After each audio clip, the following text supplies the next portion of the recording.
Welcome to APEC Open Mic. It's March 2nd, and I'm your moderator, Tim Ventura. I want to give a big thank you to everybody who is joining us on today's call, along with everybody watching us on YouTube.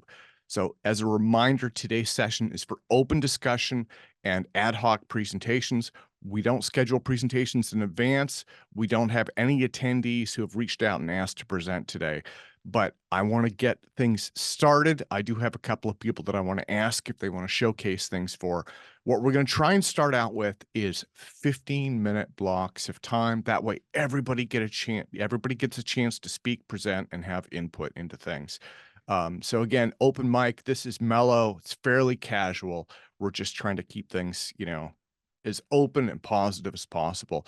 Let me give you the quick reminders, though. You can view conference replays, details, and speaker info on our website at altpropulsion.com.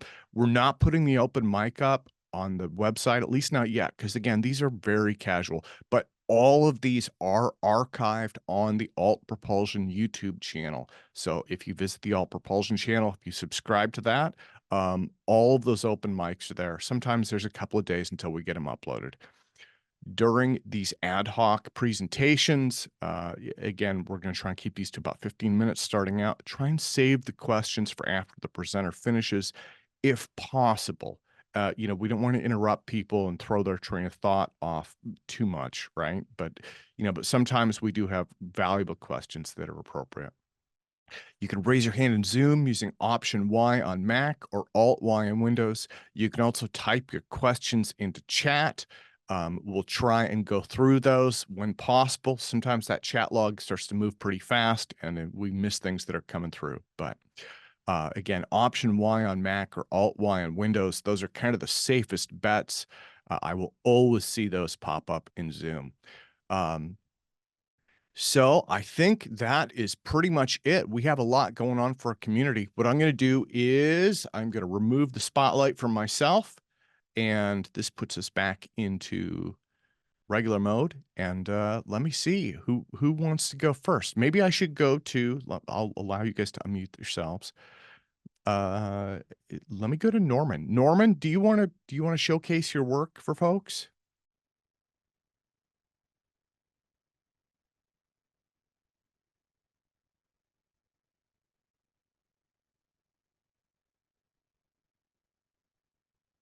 Oops. Okay, let me ask Norman to unmute. There we go. Are we okay now? Go.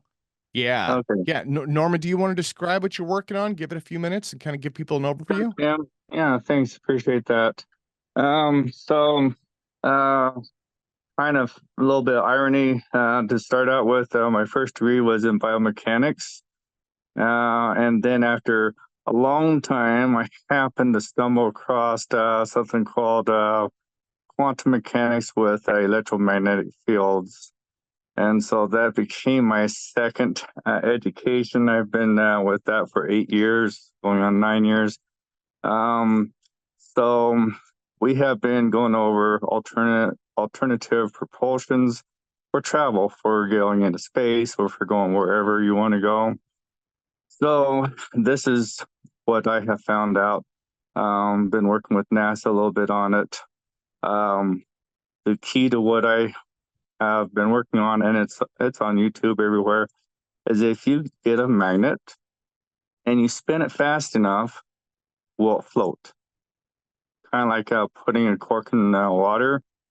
Cork will float in the water, and now you take the atmosphere instead of water. You take the atmosphere. If you spin the magnet fast enough, will it float, hover, levitate, whatever you want to call it? So I did a procurement letter to NASA. They did a test on what I was talking to them about. I got a test result back from them saying, oh, yes, we did it according to what he said in the vacuum chamber. And yeah, we got it to float. And I wrote back to them, I said, you did it in a vacuum chamber. I did in ambient atmosphere in my office. So the whole idea was, the premise was, great, we can get a magnet to float by spinning it at certain RPM. But what does it do for us? I told him, I said, I want to get that magnet to work for us. It's not maglev, and it's not what you call when you're freezing the magnet. to the temperature and you get to do the magnet lock. It's not that. It is literally getting it to respond or to react with the atmosphere. So what I have learned, just about wore out my Alexa with questions on this, is that this technology that we're after, it does work, and I'm building a machine where I am working with the concept of what they call the moment of magnetic spin. The moment of magnetic spin is where you get the charged particles underneath a certain RPM, underneath certain conditions, responding to metals to interact with the atmosphere. And we're familiar with the right-hand rule of electromagnetic waves, and it works. I have had 2 different machines that I have built so far that they respond at the rate of 9.1 meters per second, or you have gravitational acceleration at 9.8. They have 9.1. And what happens is as they hit their particular velocity, yeah, they overcome the gravitational, what you call gravitational composition of our atmosphere and so on. And yeah, they turn into something similar to the action of a helicopter. So that's what I do. I kind of lost you there. Let me see if I can get yeah, nope, that's my fault. Sorry, I was muted. So you have a TikTok channel, and you know I can drop that in chat if you want. Sure. Yeah, we just barely started putting a series together on that. My daughter was in charge of it, and she's in media school, and so she's kind of behind with that. We're supposed to have done several of the educational videos at this point, so I apologize about that. Can we get some field strengths or RPMs or any numbers? Oh yeah. I will tell you right off that the RPMs is 20,000. But what you have to remember, okay, 20,000 RPM, and I know from what you just showed, is according to the equation, how much of a diameter are we referring to? Okay, so I'll tell you right now that it is with neodymium dipole magnet, and that it is reacting to a specific core, a steel core, ferrous core. And when you are spinning, you can take a really tiny magnet and spin at 20,000 RPM. And if you are the same size as that magnet, it's going to work wonderful for you. What I have found out is that the centrifugal force of the material of the neodymium magnet does not hold up at 25,000 RPM. The molecular structure of it doesn't work. And so you have to say, okay, what size? So I've actually taken a complex of the dipole neodymium magnets that were only 1.5 to 2 inches in diameter, and spin a complex of them. And I have videoed it taking the frame up off the ground at the 9.1 meters per second. And also the angle of it, and whether you're using negative or positive, it goes with your right-hand rule. And your current is the power. I have on film where I have actually done a complex of it, where the complex has produced, I think that most people with this understand, if you have electromagnetic induction, what does it produce? It produces electrophotonic energy. I have captured that on film. Now, Norman, if it's okay, let me do a screen share really quick. Sure. I want to make sure I have the right channel. This is your TikTok channel, I think, yeah, right? Yes. Okay. And so what you see there, the light there, I have that light that comes off a magnet that has no power supply to it. The power or the light that you have there it is produced by the copper. Yeah, there you go. The copper and the magnetic field passing through each other at more than 20,000 RPM. And it creates an electromagnetic induction. And it's not sparks. They look like sparks. They're not sparks. They're electrophotonic energy. Okay. And so I do want to pick on you about real videos. Sure. You got to get real videos up here for us, not just slide shares. I understand that. Yeah, Go ahead. no, but I appreciate you sharing it with us. So just, I mean, for everybody who's in the event, Norman has been emailing me for like 3 months now. So I finally wanted to get him up. And again, so I put his thing into TikTok here. If you have a TikTok account, again, I'm using a web browser. You can log in via the web. And Norman, it looks like all of these are slideshows. So Yeah. Actually, there's having a discussion with my daughter who is over this. She is actually putting it together, and I kind of said, well, you know what? I'm going to go ahead and put what I'm working on right now on a different page here, so I can get away with it somewhat. And so I am working on a utility patent for this information, and that is the reason why I don't have video of it. That's the reason why I'm only getting spots here and there. As soon as I get that utility patent in place, then you guys will see the full thing. It's actually kind of pretty to watch, if I can say that. yeah. Yeah. So let me stop sharing. Again, I dropped that in there. We got a couple of minutes left. And then Sure. I do have, let me see, I have, Ned, did you have a question for Norman, or did you want to just go next? No, I would like to ask a question if possible. Yeah, Sure. go for it.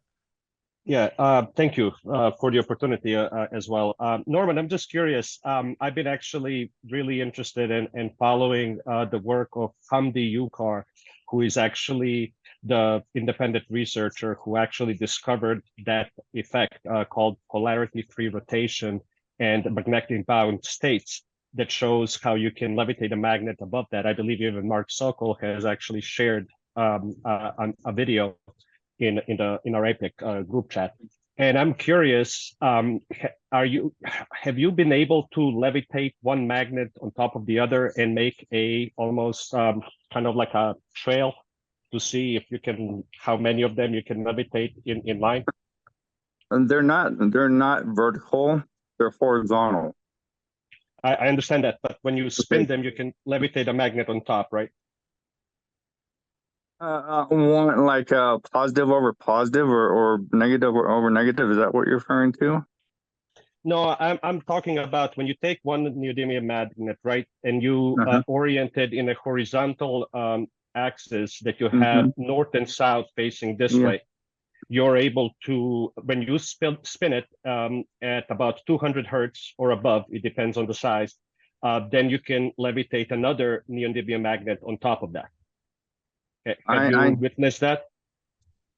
Well, you can, but that's not my purpose. The charged particles are going off of the side of them rather than going off the top. And what I'm doing is I'm working with the right-hand rule in relationship to the into our atmosphere. I want to go up instead of sideways. And the angle that you have these magnets spinning dictates the direction that they go. Yeah, and I believe that if you were to orient, according to the paper, if you were to orient the magnet at 4 to 7 degrees, you will be able to straighten that out, that orientation. Yes, and when you do that, they actually take off pretty fast. This 9.8 meters per second. It goes horizontal as well as vertical. Okay, so your research is then in trying to levitate that or create energy. I missed that. I apologize. No problem. I actually in the last couple months I have building a frame that I have been applying what I call the power units or the magnets to. That I am getting rid of the engine and that it moves it forward, it moves it up. And we're going to be going out to the desert probably next month and start doing flight tests with it. Wow, fantastic. Thank you. I appreciate the opportunity. My question was a little bit more related.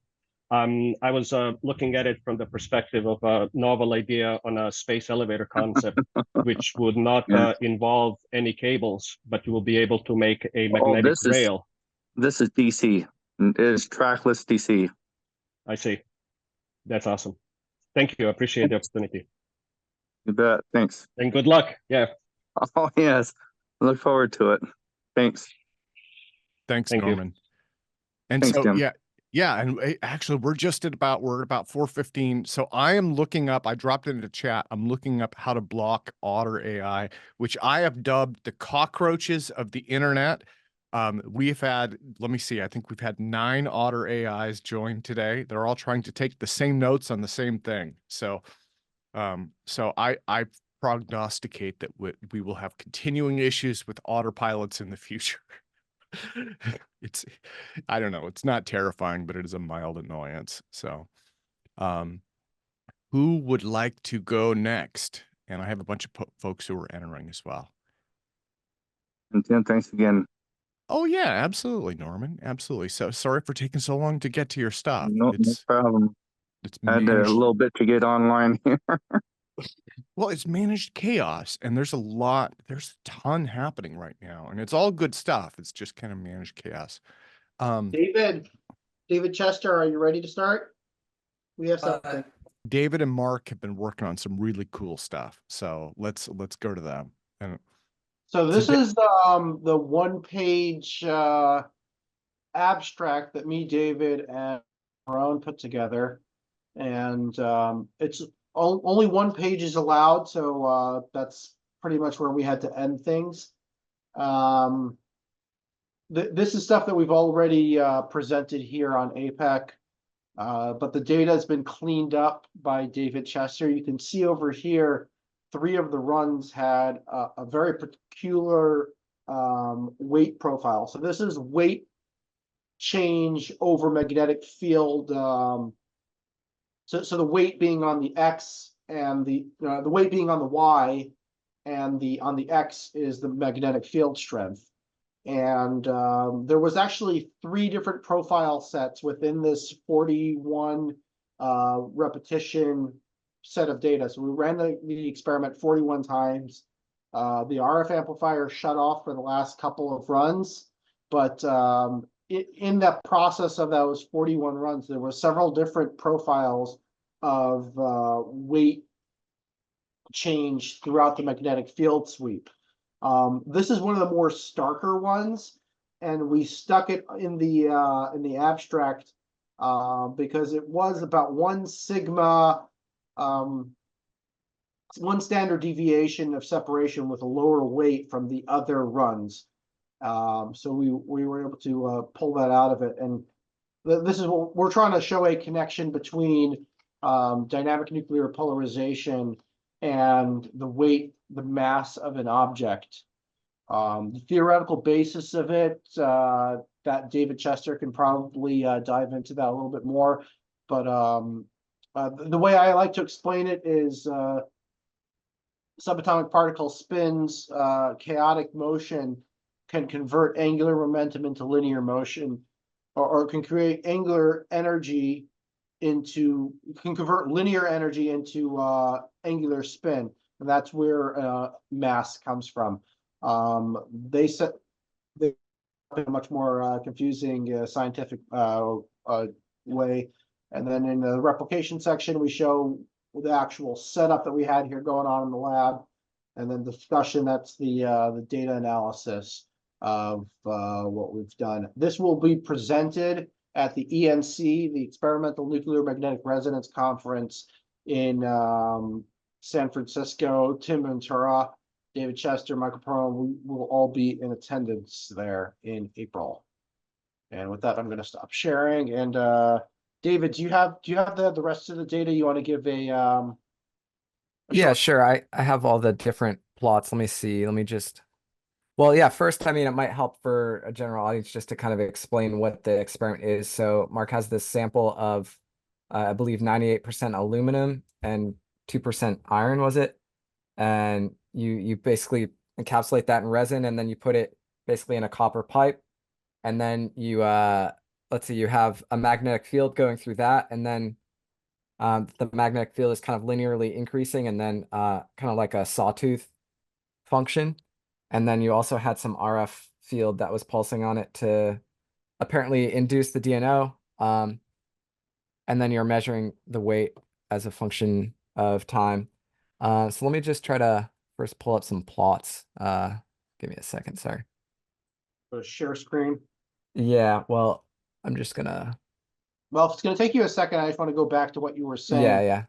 So in replication, what he's showing you here, so this, we start off with the Tweeta. It's a traveling wave tube amplifier, 250 watts. It's being fed from the signal generator. That goes into a circulator, which is basically to protect it, isolator that's also to protect it, then a circulator with a coax on it. So this is reading the reverse RF, and we were seeing changes in the RF as the sample went through. So the changes in the RF that comes back from the chamber indicates a change in absorption rate in the sample.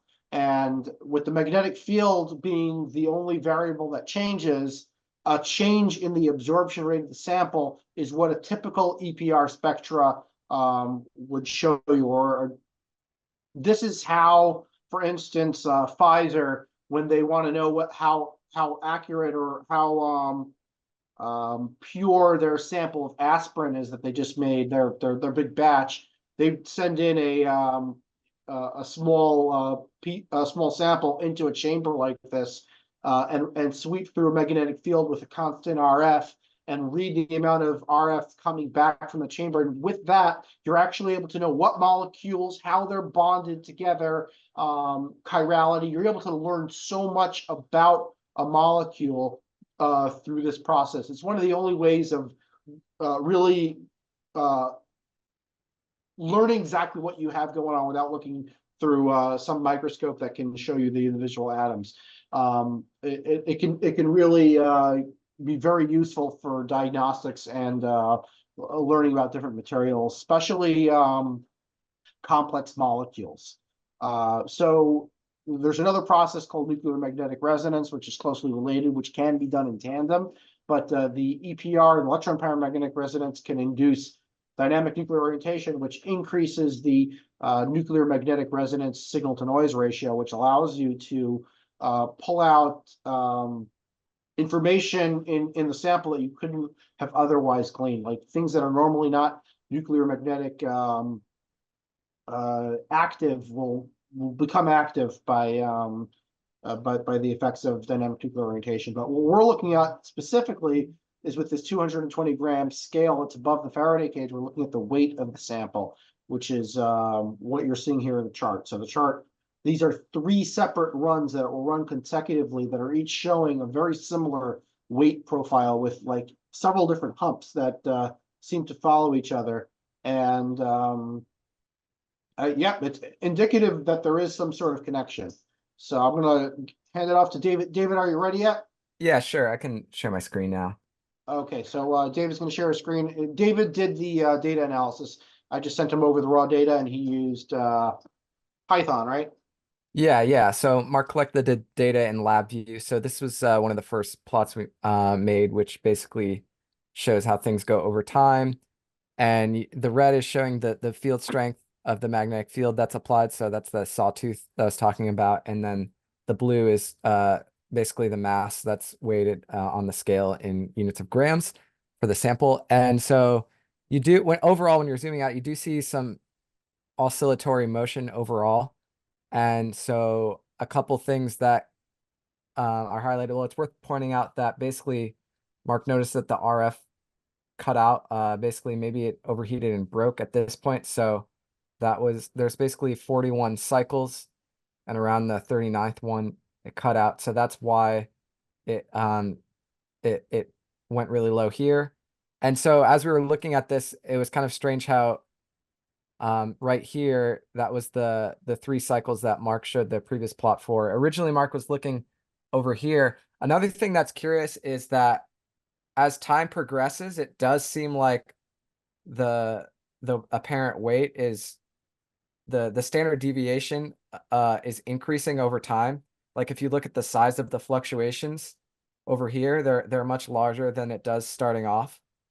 And so that's kind of curious. So it kind of starts off, it takes a few cycles to kind of get into something, and then it has one phase, let's say, from let's say 4,000 seconds to maybe 14,000 or no, more like 12,000.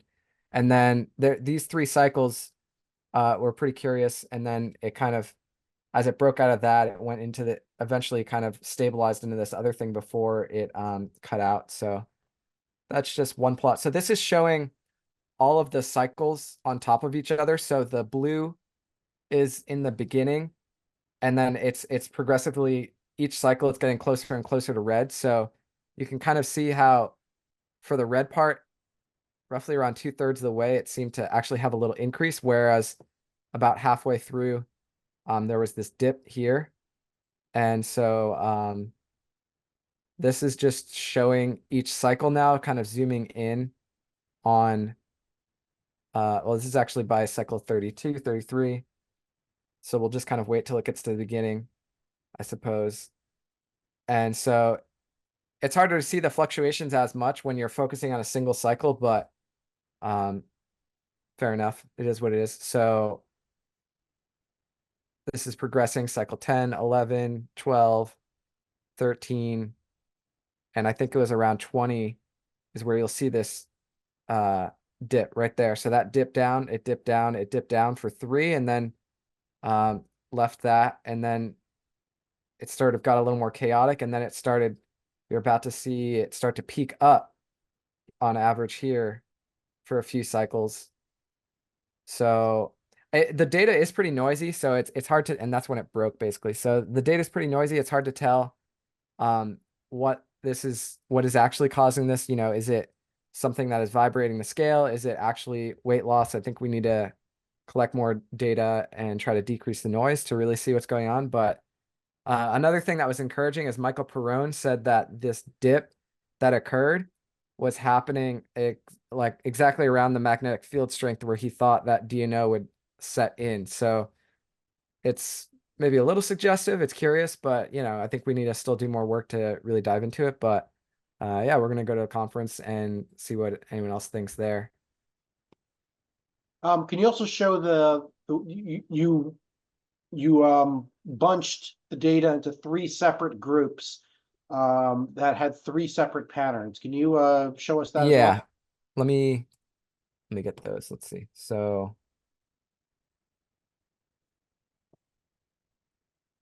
hopefully I closed all my porn. Just kidding. So this, let's see. Sorry, it's a little slow. We saw that one.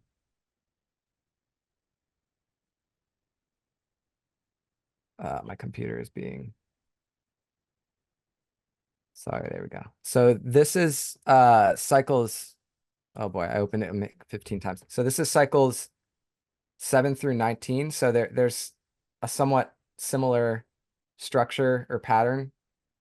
So it took a few cycles, and then after about 6 cycles, then it started to enter this pattern, let's say. And then the one that Mark showed was 20 through 22, which were very similar. And so these 3 cycles went like this. And then from 23 to maybe 29, it was a little more chaotic, but then from 31 to 38, it entered this type of pattern. So I mean, if it was completely random, I guess you wouldn't expect to see this. But it's hard to tell because it is so noisy, or maybe it's just picking It's up on some interesting. oscillations. Yeah, it's This curious. one, 31 through 38 is a near polar opposite of 20 through 22. Yeah, it's a little bit more delayed, the peak from the trough, but yeah, it's kind of opposite. Yeah, it is kind of opposite, including the humps in the beginning. Yeah, and you can kind of see that on the other plot that had everything together. Sorry,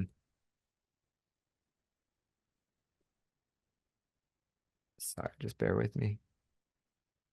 Yeah, like the blue is in the beginning and the red is later, and you can see the red is kind of lower and then the red gets higher. Whereas the blue kind of stays a little more constant, besides once it kind of got those 3 cycles that peaked, or sorry, went down here. So yeah, it's a little curious. Basically, Uh, these three are those 20 through 22 when it went down, and it's kind of in opposition with the red ones that went up later. So yeah. Ned is asking a good question. Temperature fluctuations. We're not able to measure temperature inside of the chamber. Any temperature sensor that you put in there will be directly affected by the microwaves, unless it's like an infrared thing, which is very difficult to set up without affecting the setup.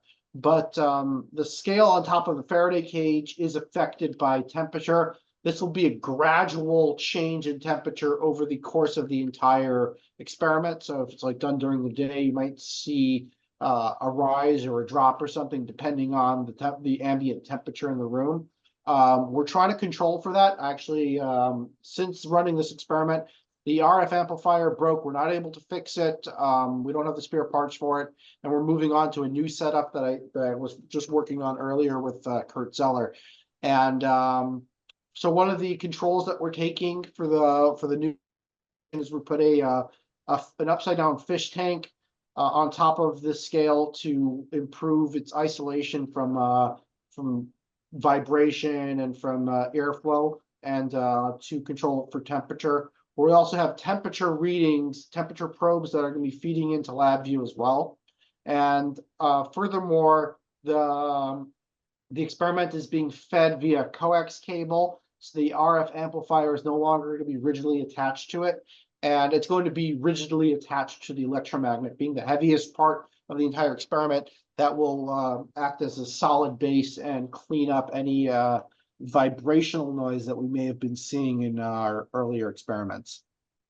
So those are things that we're taking. We also added in a more proper setup with balanced loads and tuning forks and stuff. So that's gonna be coming in the next batch of data. David Chester, I think you wrote a program to compile this kind of data. So for our future experiments, you'd be able to just click one button and do this all automatically. Mark, let me jump in real quick. Part. So you guys are just, I mean, you're a little bit over 15 minutes, which I think is cool as long as everyone is okay with that. I just wanted to. Okay, yeah, I think that's a good summary for now. Okay. Yeah, well, thank you. Thank you. Sorry, I'm still a little shook from those earlier videos, you know. Yeah. That was wild. I'm too naive for that kind of stuff. So I think we have some questions. yeah. Norman Breese. Oh, Norman, go for it, sir. Oh, you're muted. I just asked. Okay. There we go. And we're doing all right. Okay. So I understand that the experiment of dropping the magnet down the copper tube as being a Lenz's law effect, the copper or aluminum, but more the copper produces its own electromagnetic current, I say, as a defense against the magnet, that it slows it down. I've actually done that in the opposite direction. I have put the magnet, the center of the magnet, over the copper and spun it. And that is actually part of my premise of kind of like putting a kickstart into the engine to get the field going. And so this oscillation that you're talking about, yes, that works at a certain level in the atmosphere, I have found out, and I haven't had any problem at all with the temperature on that. I ran it in freezing temperature and I ran it in hot temperature. And for me, it works the same way. Yeah, I wonder how similar the setup is, because I think Mark's idea is that the RF that he's sending in is a very important aspect of it as well to get this DNO state. But yeah, it's curious. I'd be glad to share it with you guys later. Interesting. Okay. And we've had a couple of unnamed Zoom users try and enter the meeting that I am not allowing in. So if there are folks, they will come back. Although it looks like, well, I don't know. Looks like we might be okay there. So we'll see. We will see. So let me see who wants to present next. Does anybody else have anything to share? I'm curious if they're considering that the oscillation that they're doing, the resistance, if they are really focusing on that in an environment where it is a vacuum and using a certain voltage.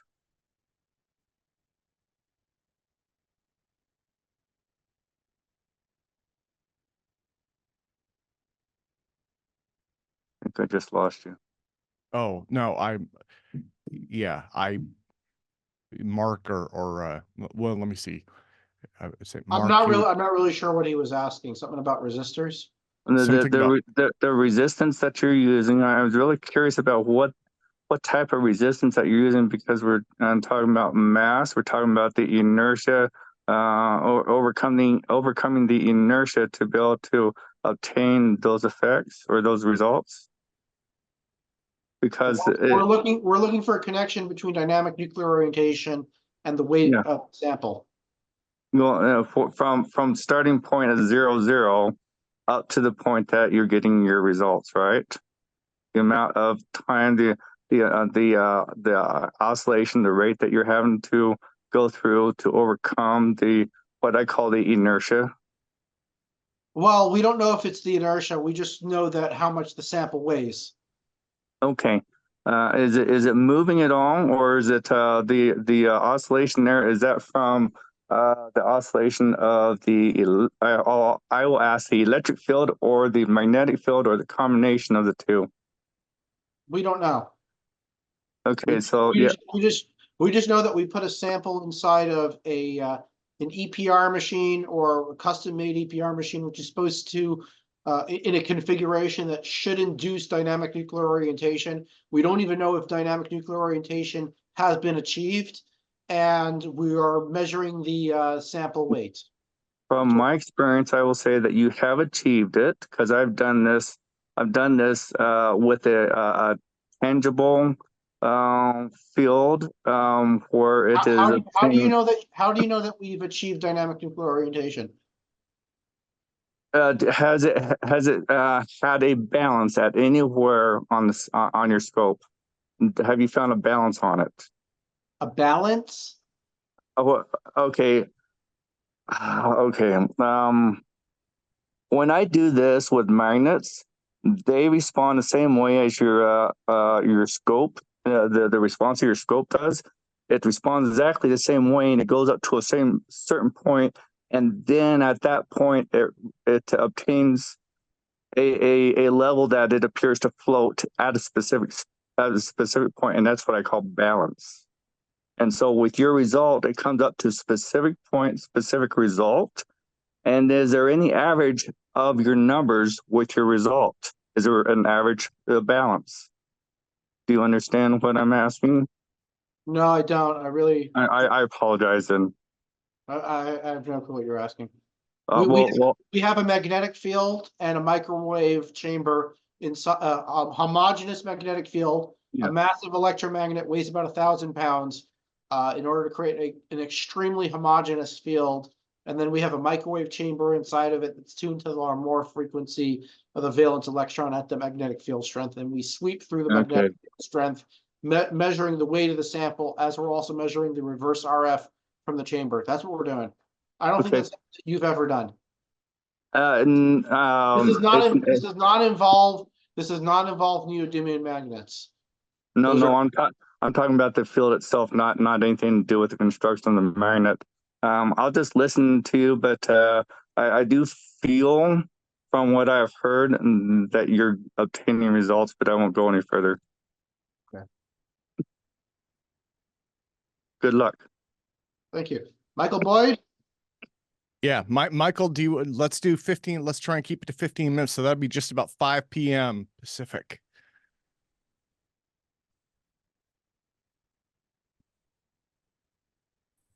Okay. Thank you. Welcome back, Michael. Wait, where'd he go? Where Your did I camera went go? off. There's the camera, and I'll lower the hand. Go for it, sir. Okay, so I wanted to share a little work.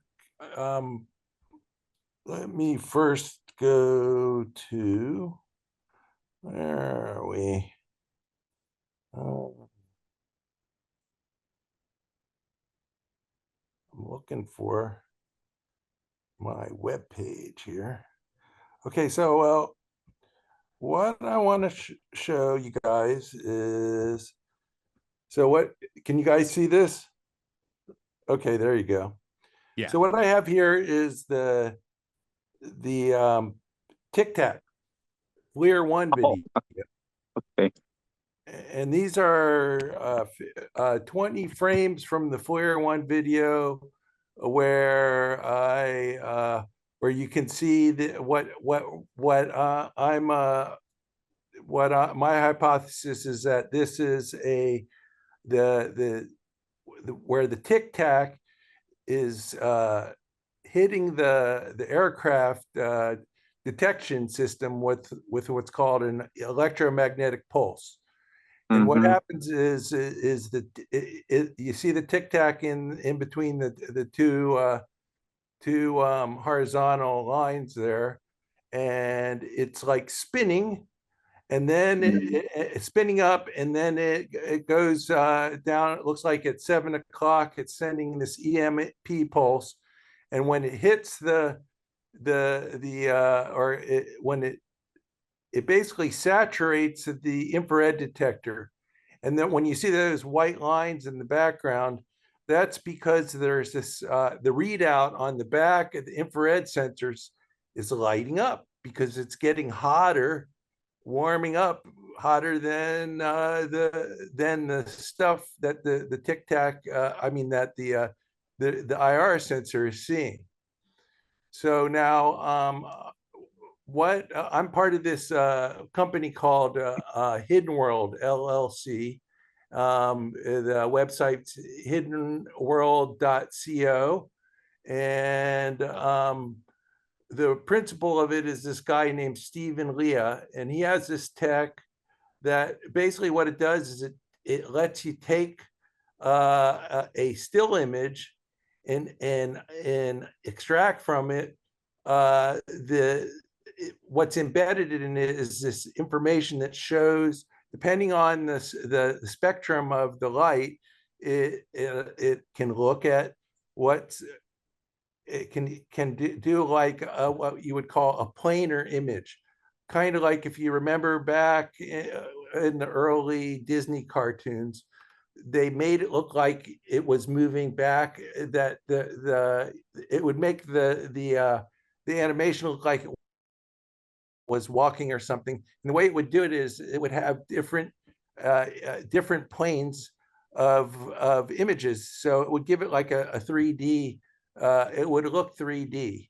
And essentially that's what this does. And now what we were doing last season on Blind Frog, the mystery at Blind Frog Ranch, which is this ranch in Utah, we took some images we got there, and we found some subterranean features. And like season 3, in season 3, the 7th and the 8th episodes, if you go and you watch them, you'll see us, and you'll see the imaging that was created. So now I'm going to unshare here. So what I did is I went to Steve and I said, hey, let's take this image here and see what we can see when we do some quantum imaging on this video. So now I'm going to show you that if I can. Okay, I don't know if I'm going to be able to do that. I don't see it here. File.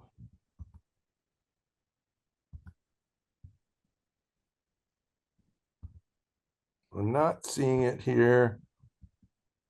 It's not letting me share that screen for some reason. Yeah, it looks like nothing else is shared, so you should be good to go. Yeah, I see you guys.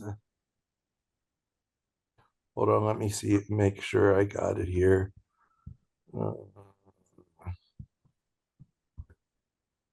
Close this down. Okay. Now I think I got it. Okay, now let's try that again.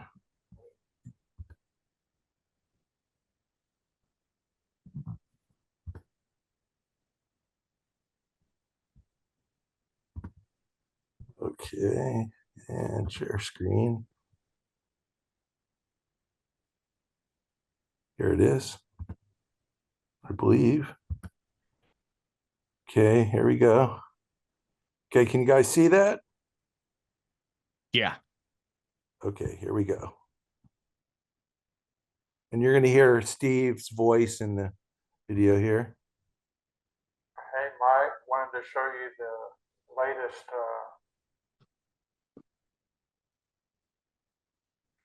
work. I've done a grid that shows the 20 frames stretched out to get a larger picture of what's going on in time and space, and it's staggering. So let's lay the groundwork. Here's the 20 frames involved.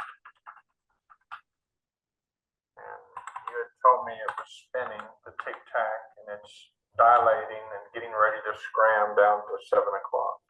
Boom, there it goes. It goes, and then it's gone. Then comes the EMP attack afterwards. Complete saturation. Now we're back to the run.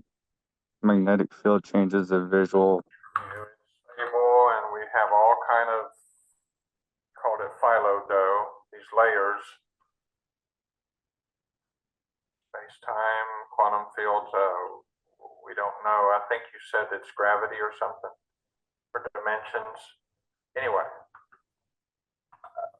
And if you remember, I also said I see like work in our magnet report, Yumi and Val, for Avi Loeb, where there's it's like a revolver or an indexing irrigation valve with all these portals, and it's like stuff moves around.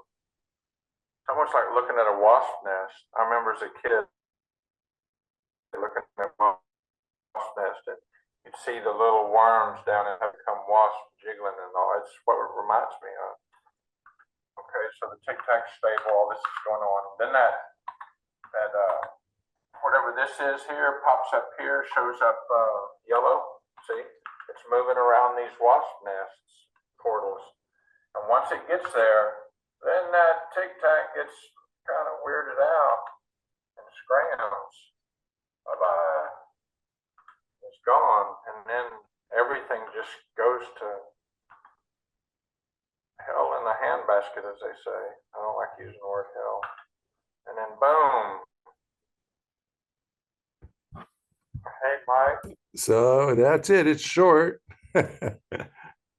So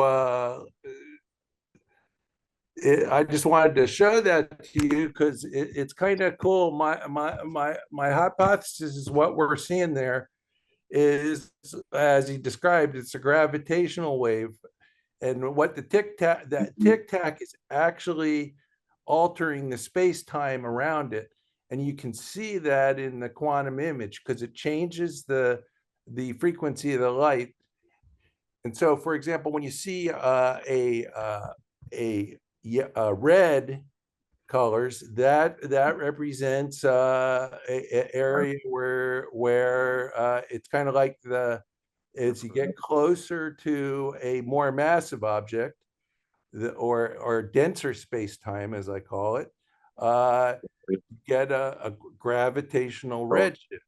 And as you get in an area of expanded space-time, where like going close to the redshift will come as you get closer to a more massive object, and a blue shift will come as you get towards a less massive object, like say you're going to space. And that sort of follows Hal Puthoff's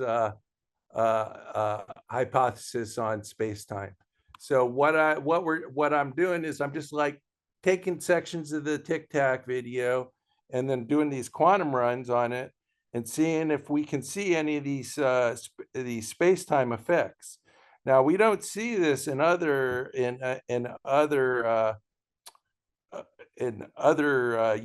videos. It's the Tic Tac video is unique among all the so-called military released videos that I've seen. And so that's kind of why we're focusing on that. But that's what I wanted to share. Thank you.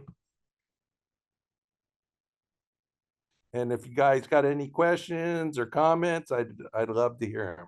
Yeah, I would say if anybody, we got about 5 minutes left. Do you want to, does anybody have questions for Michael? Michael, thank you for sharing that, man. Sure. I see Norman there. I think Norman's muted.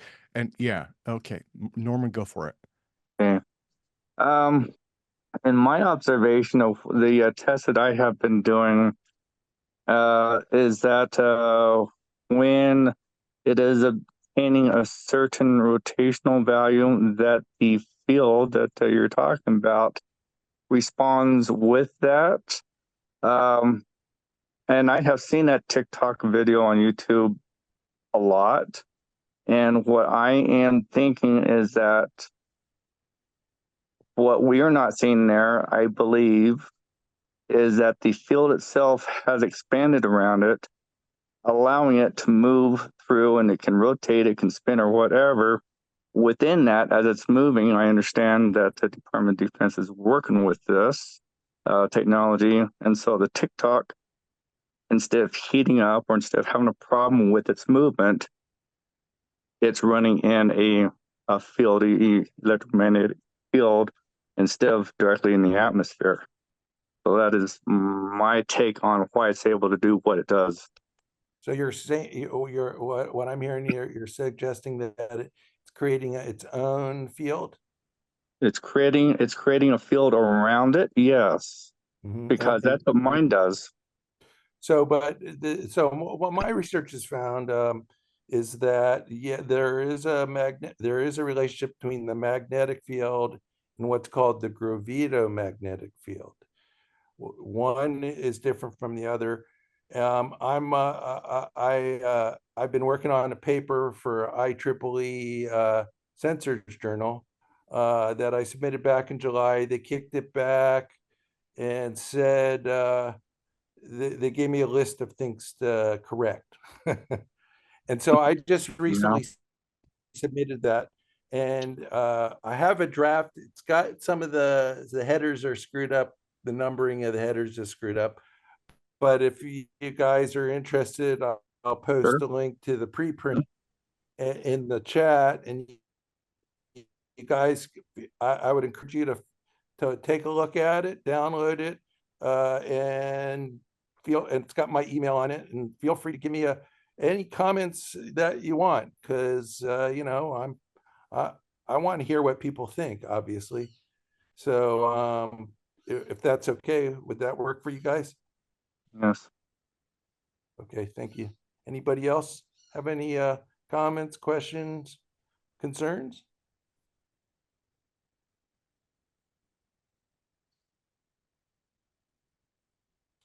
See Bryce here. Yeah, Bryce was asking about, could the circles in the picture be a cut donut of a rotating vortex, something above or below the craft? Actually, that's what I think it is. I think that on the right, the Tic Tac is creating regions of what I call condensed space-time. And on the left, it's creating regions of expanded space-time. If you if you remember on the left, there were these black regions that looks like holes are opening up. And so basically what you see in the infrared, when you're looking in infrared, by the way, my background, I work for used aircraft Santa Barbara research for 10 years making infrared detectors. And I published like 6 different papers on infrared detectors. And so when you're looking at the infrared image where you see dark, that's the area that's colder in the infrared. And when you see the white part, that's the region where it's warmer. So now the hypothesis here is that in the space-time continuum, the dark regions are the regions of expanded space-time, where the density of space-time is lower, and the areas of the brighter areas on the right are areas of I think I just got that said that backwards. The denser spacetimes on with the white areas, and the expanded spacetimes are the dark areas. And if you look at that Tic Tac video on your own, you'll see above the Tic Tac is a dark balloon-shaped region. And in Hal Puthoff's paper, these expanded space-time regions are anti-gravitational. The denser space-time regions are gravitational. And I talk about all that in my paper. Obviously, I'm not talking about the Tic Tac in the paper, because that's not something I think IEEE is going to be interested in. So yeah, I think you're on the right track. Okay. Anything else? No, I think we're just about there. It's a little. Jose is saying the shooting off I saw was basically instantaneous speed without acceleration. Yeah, I agree. And if you look at the Tic Tac video, there's that dark anti-gravity balloon over the top of the thing. When it goes into what I call warp, where it shoots over to the left, that disappears. But the regions on the right, you'll see that there's like little balloons on the right. And it looks like, the way I look at it is it's kind of like pulling the string on a bow. And the right region is the bow, and the Tic Tac is the arrow. And when it lets go, it's like an arrow, goes boom, and then it shoots out to the left.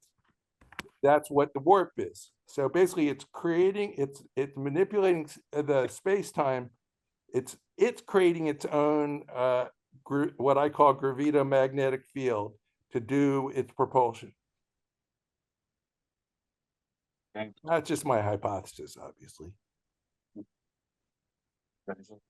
Okay, thank you. Awesome. Okay, well, yeah. So I would say does anybody have anything next? Or yeah, Tim, I'll go. Oh yeah, Drew, go for it. Give us an update, sir.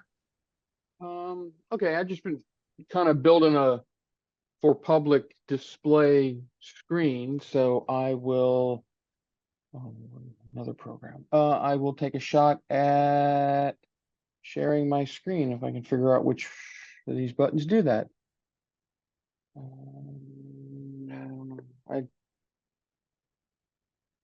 How do I share? Green Yeah. button down at the bottom. And there's just an endless number of screen share buttons. There you go. Yeah, Did perfect, that work? man. Yeah, it looks Okay. wonderful. All right.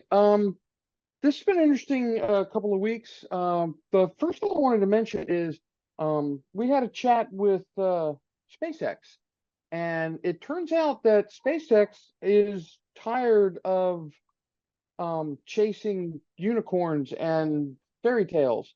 So if you don't have a 5-Newton thruster that you can display, they aren't even willing to come out and look at you.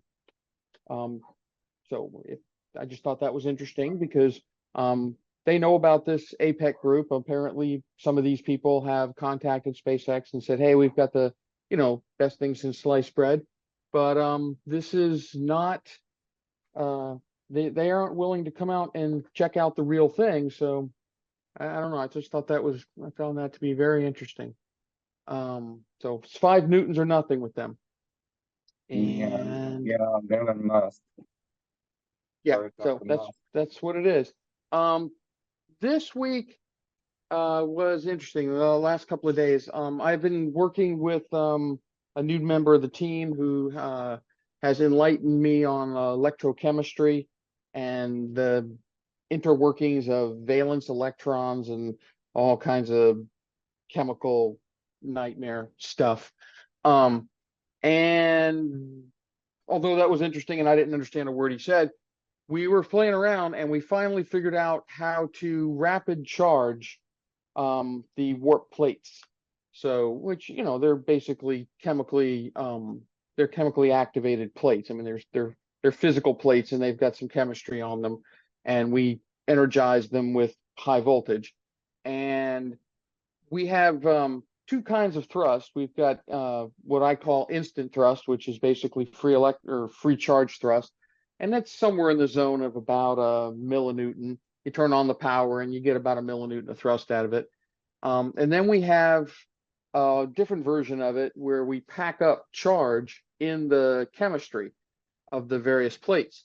And the problem's been, it takes 20,000 seconds to pack up enough charge in the plates to have the system. I've told y'all I've gone over Unity with the design, but it takes 20,000 seconds to pack up enough charge in the plates in order to generate the electrostatic fields that are required to get the system up over Unity. And I just, you know, I'm really short attention span. 20,000 seconds is just too long in my book. So working with a buddy, and we have figured out a curious way how to charge the system so that when we shut off the power, we can gain micronewtons, which is the goal here. So we went from 0 baseline up to, I think by the time we got it done, we were somewhere above this. But had we continued with this, if I hadn't screwed these plates up so badly just trying to get to this point, that could have easily punched up to be 8,000. Given, you know, 20,000 seconds or 25,000 seconds, I could have punched that up around 8,000 micronewtons, which would have been over Unity for these plates, because they only weigh about 700 milligrams. So thought that was interesting.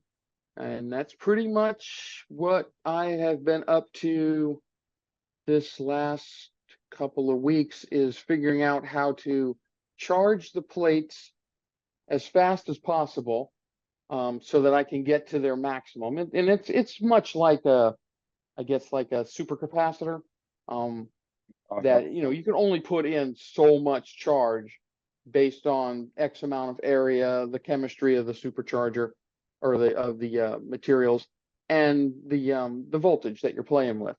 And of course, the ultimate failure is it simply burns through the plate and, you know, you throw it in garbage. So that's where I am. Any questions? Drew, thank you, man. Thank you. And let me see. Yeah, again, so that would be Alt Y on Windows or Option Y on Mac to raise your hand if you have questions. So I have a question with this. So I don't know if you can hear me. Yes. Yeah. With all these experiments that you guys are doing, do they all produce this extremely high heat that's going to burn, tear apart, or melt what it is that you're working on after so many seconds? I know thermodynamics says that that's supposed to happen, but does everybody have that problem but me? I'm sorry for saying that. I didn't say we had a problem. Okay, You no asked the problem. question, I said no. Okay, so I'm really glad that it didn't happen like that. I'm glad that we're as scientists that we're moving beyond this idea that it has to produce heat to try to produce energy. So thank you. That's not at all what it's doing. The problem is that at some point, I mean, take a look at that field. That's 1.48 times 10 to the 8th volts per meter. It's at some point you're going to fail the insulator. You're just going to. And at some point we fail the insulator. We just because I just keep jacking up the power see where the ultimate threshold of this stuff is, and it's right around there. But at some point I will fail. I do fail. I actually have failed. This particular set is in the garbage, because I burned right through it. Yes. But if I stay below the failure point of the materials, these things run forever. Oh, and another thing is, I forgot. Screwing around with this plate because I wanted to test the same plate over and over and over again. So I just left the chamber on running for, I don't know, 3 or 4 days. And I verified that if you disconnect all of the paths for the charge to leak out of the plates, it stays in there. So I maintained that 2050 thrust.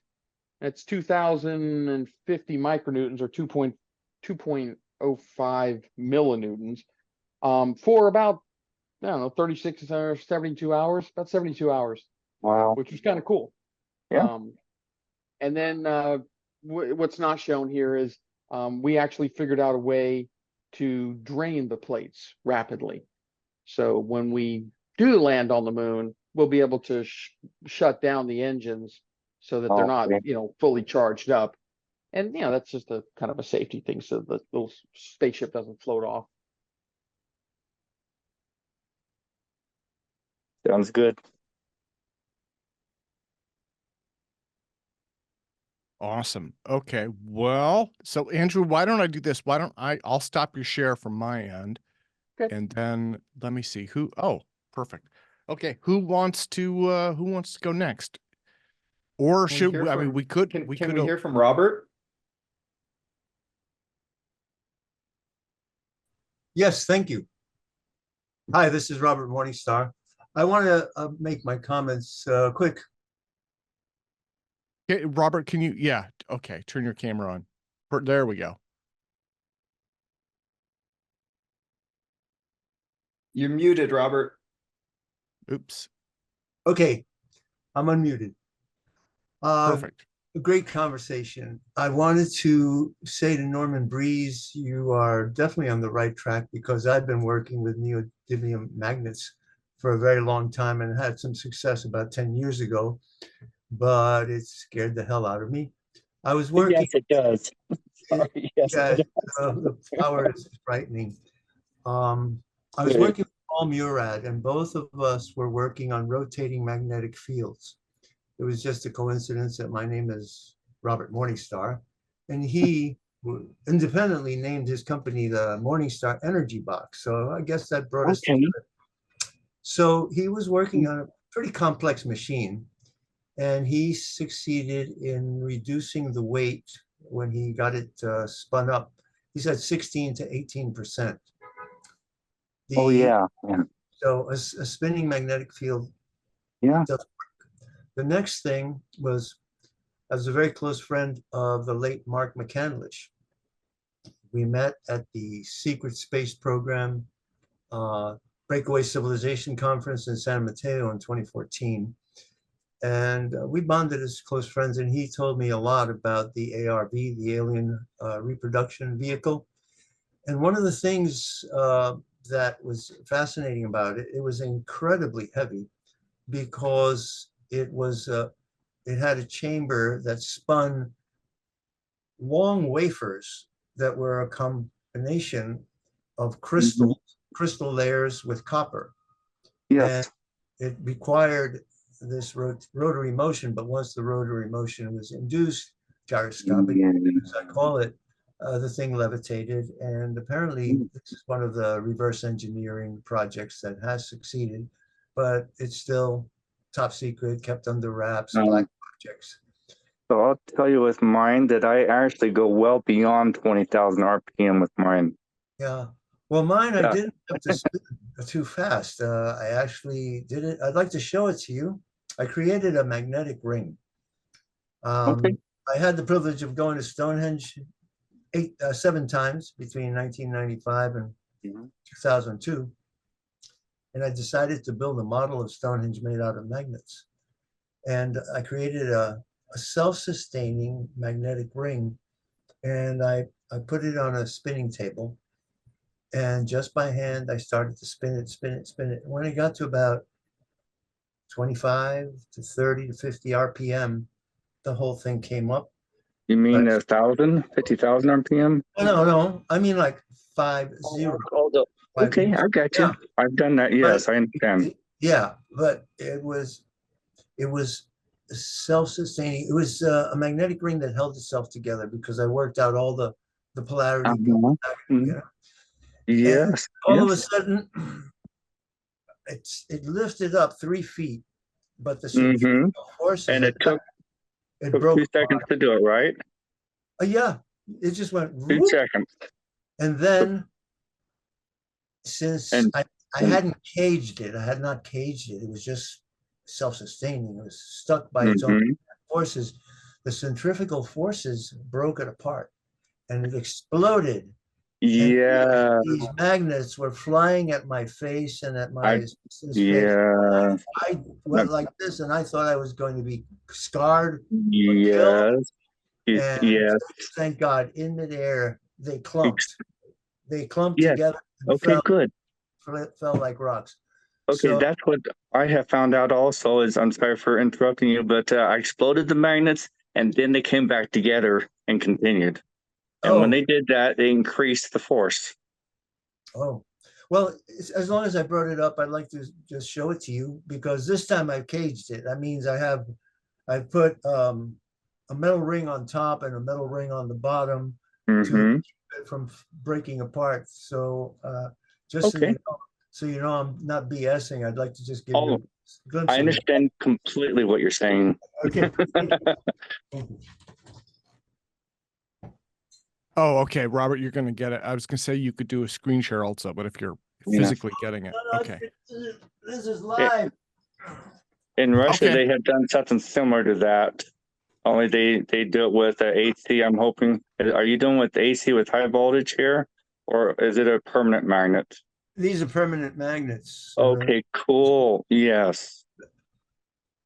This Yeah, is let me get my glasses on. this is the gadget. Let me see if I can get it higher. It's rather heavy, but it'll give you a glimpse. Okay. Yes. Okay.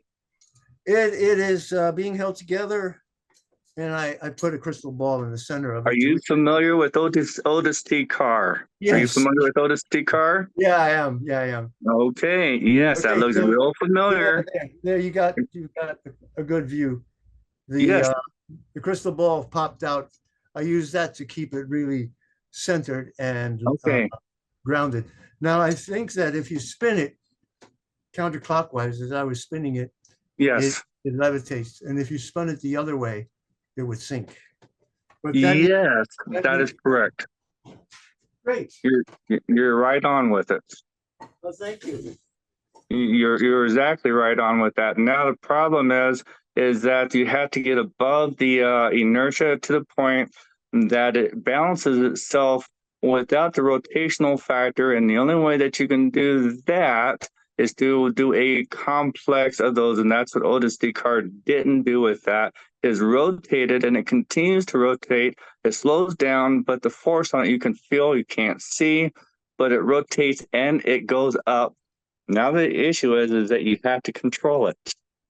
Yes, of course. You can fly that, but you have to control it. Right. So I wonder, on that note, many years ago, a friend of mine had another worldly experience, and it was with ETs.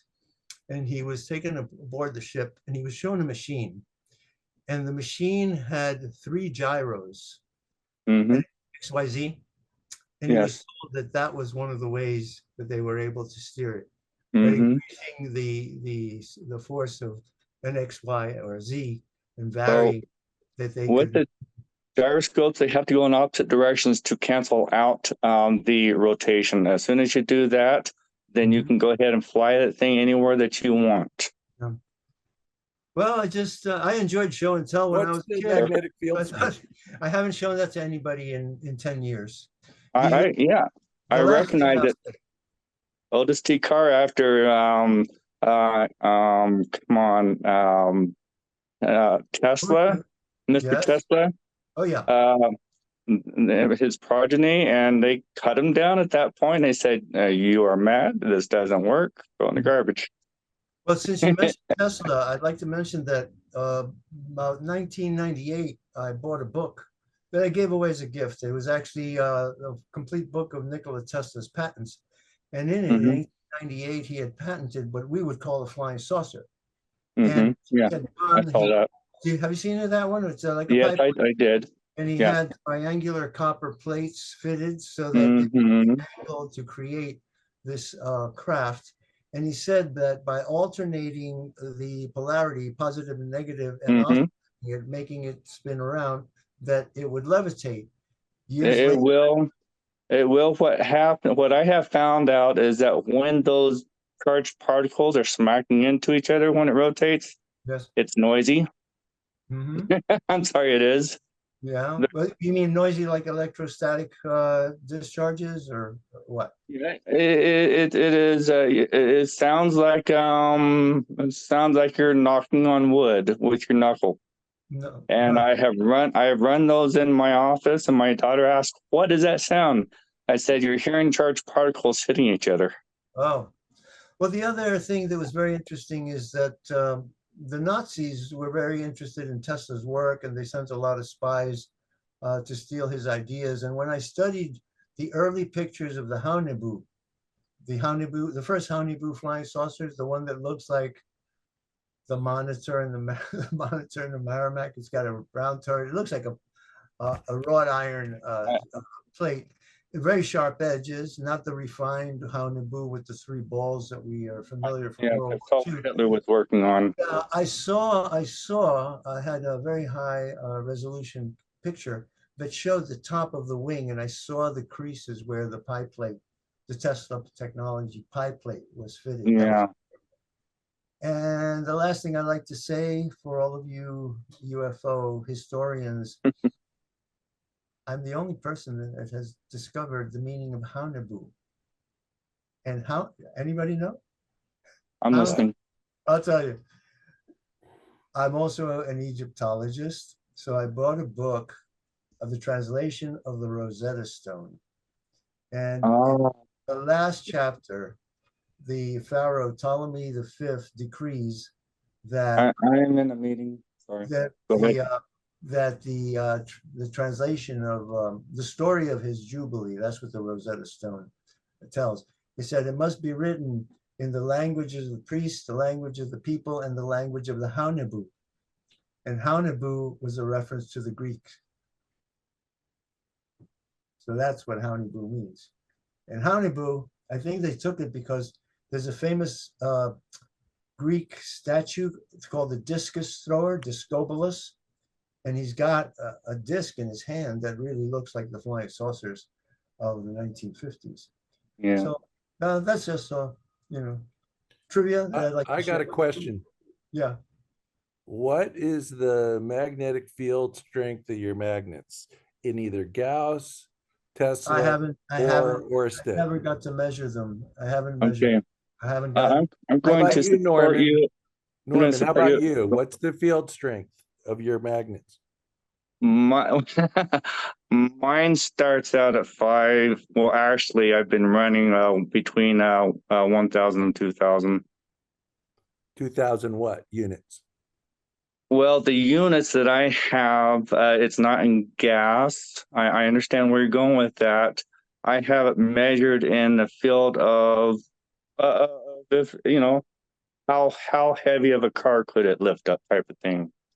Yeah, no, usually when you purchase a magnet, it'll give you a specification. Yeah, they like N equals 52 or N equals whatever. And I haven't been so interested in the gas measurement as to the response of the magnetic fields themselves, because my technology has the magnetic fields fighting each other when they're moving. So in my experiments, my magnetic disk is 2,400 Oersted. Okay. Just so you know, which is pretty strong. That's what. Yeah. Norman, these are two of the magnets that I built the ring from. Okay. Yeah. Well, what I'm saying is, if you and they go bite to where you purchased it from, there should be a spec sheet that came with it, and it should tell you all that information. Yeah, well, yeah. the store's no longer there. A lot of things shut down, but they came from Colorado and they're the most powerful magnets. I'll tell you, these bitches bite, you know, when they snap together. And the ones that I had, those look like they are 150 pounds each. The ones that I work with are between minimum 500 to 2 tons. Wow. And I have to be very careful to not get them too close together, or there's a problem. And my machine is aluminum, so that I don't have to have the magnets ripping them apart. Yeah, the only way I could take them apart is to twist them. Yes. And then twist them and slide them apart. Yeah. So, Okay, thank you for. so anyway, you're doing a good job, sir. Thank you. And so are you. And so is everybody on this panel. I enjoyed every one of your presentations. And this is the first time that I decided to go public. So anyway, thank you very much. And I wish you all great luck and great success. Thank you. You too. Thanks. Oh, Robert, thank you. Let me see. We're at about 5:25. If it's okay, I want to go to Gary Stephenson. Gary is here. Gary wants to do a presentation for us. Garf. There we go. Gary V. Stephenson. Thanks, Tim. Yeah, go for it. The floor to turn on my presentation. Yeah. How long do you think? How long do you think it'll run, Gary? I think 10 minutes. Okay. Yeah, I'd say go for it. Okay. Okay. So I'm not sure I'm sharing my screen yet. No. Let me see. It looks like it's not quite there yet.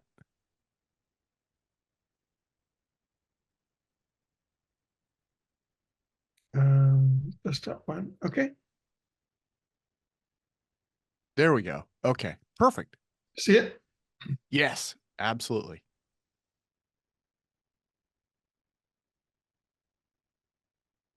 Okay. Do you still see it? Yeah, you're in full screen mode now, so it looks perfect. Awesome. Okay, good. So this is a presentation I'm going to give to the SCU in late May. And I want to give it some airing right now because I would love some feedback about what your people think about this, so I could improve it for the Scientific Coalition of UAP Studies, who I'm a new member of. So there's two pieces of this I would like to present. There's the classical general relativity piece, and there's the quantum mechanical piece. So if you're in the USC, what are you looking for? You're actually looking for what explains UAPs, what explains how they work and how they fly. There's in broad categories, there's the general relativity explanation, or there's the quantum mechanical explanation. So I've tried to categorize these and put them into different buckets for general relativity or quantum mechanics.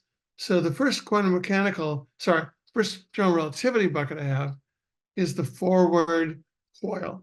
The forward coil is a mass flux coil that flows mass around a toroid, and that tends to concentrate the gravitomagnetic field in the center. That's one way to cause lift. We think that's probably not exactly the way UAPs fly, because they tend to go in a lot of different directions. The second kind is tokamak plasma quadrupole fields. So this is where a quadrupole can be formed that causes a gravitomagnetic field. And this could be formed by plasma squeezing together and falling apart, squeezing together, falling apart. And if you do that quadrupole moment in a plasma, as is shown in this diagram, it causes gravitational waves. If those gravitational waves are created, then you can rectify them. You can rectify them by making them squeeze together very fast and relax very slowly. And if you do that, And if you do a pair of these, then you've emitted basically negative going and positive going pulses of gravitational forces. And that's what causes you to have a forward momentum structure on a craft. Another way to cause gravitational waves is through an electromagnetic wave going through a static field. Gerstenstein, and also I've recently discovered Botticelli has also another formulation of the Einstein's field equations that shows if electromagnetic wave goes into a static field, it creates a gravitational wave. So this is shown on the left and the right for various cases, and I can share the link to this briefing. But as it points out, you can make gravitational waves, which can later be like translated into DC waves and cause a DC push. Another way is warp drives, and it's been a very exciting field. Warp drives from 1994, when Akil Berry first originally came up with the warp drive solution. There's been an incredible development and excitement around these solutions of Einstein's field equations. This is a classic solution to Einstein's field equations.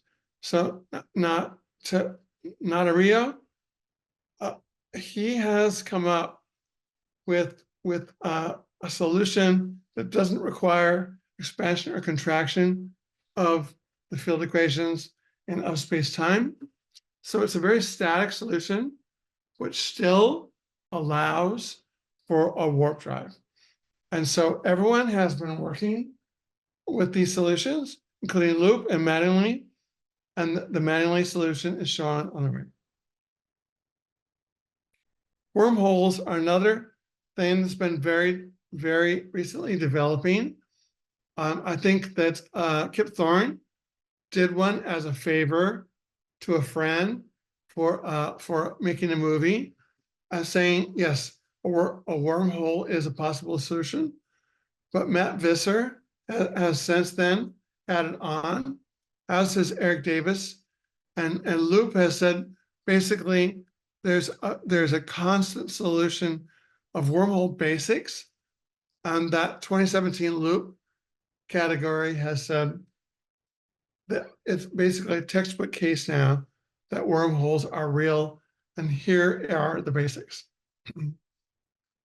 So Matt Visser had a little fun with these solutions for warp drives and wormholes, and with his two contemporaries, Santiago and Schlesinger, has come up with, depending upon the position of these solutions for warp drives, and I love that he's used the symbology of the alien and the cow.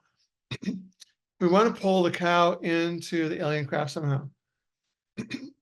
Depending upon how you position the various solutions of the Huckleberry beam, zero expansion beam, or the zero vortex beam, it can be a tractor beam, a pressure beam. Tractor beam is pulling it forward, pulling the space-time forward.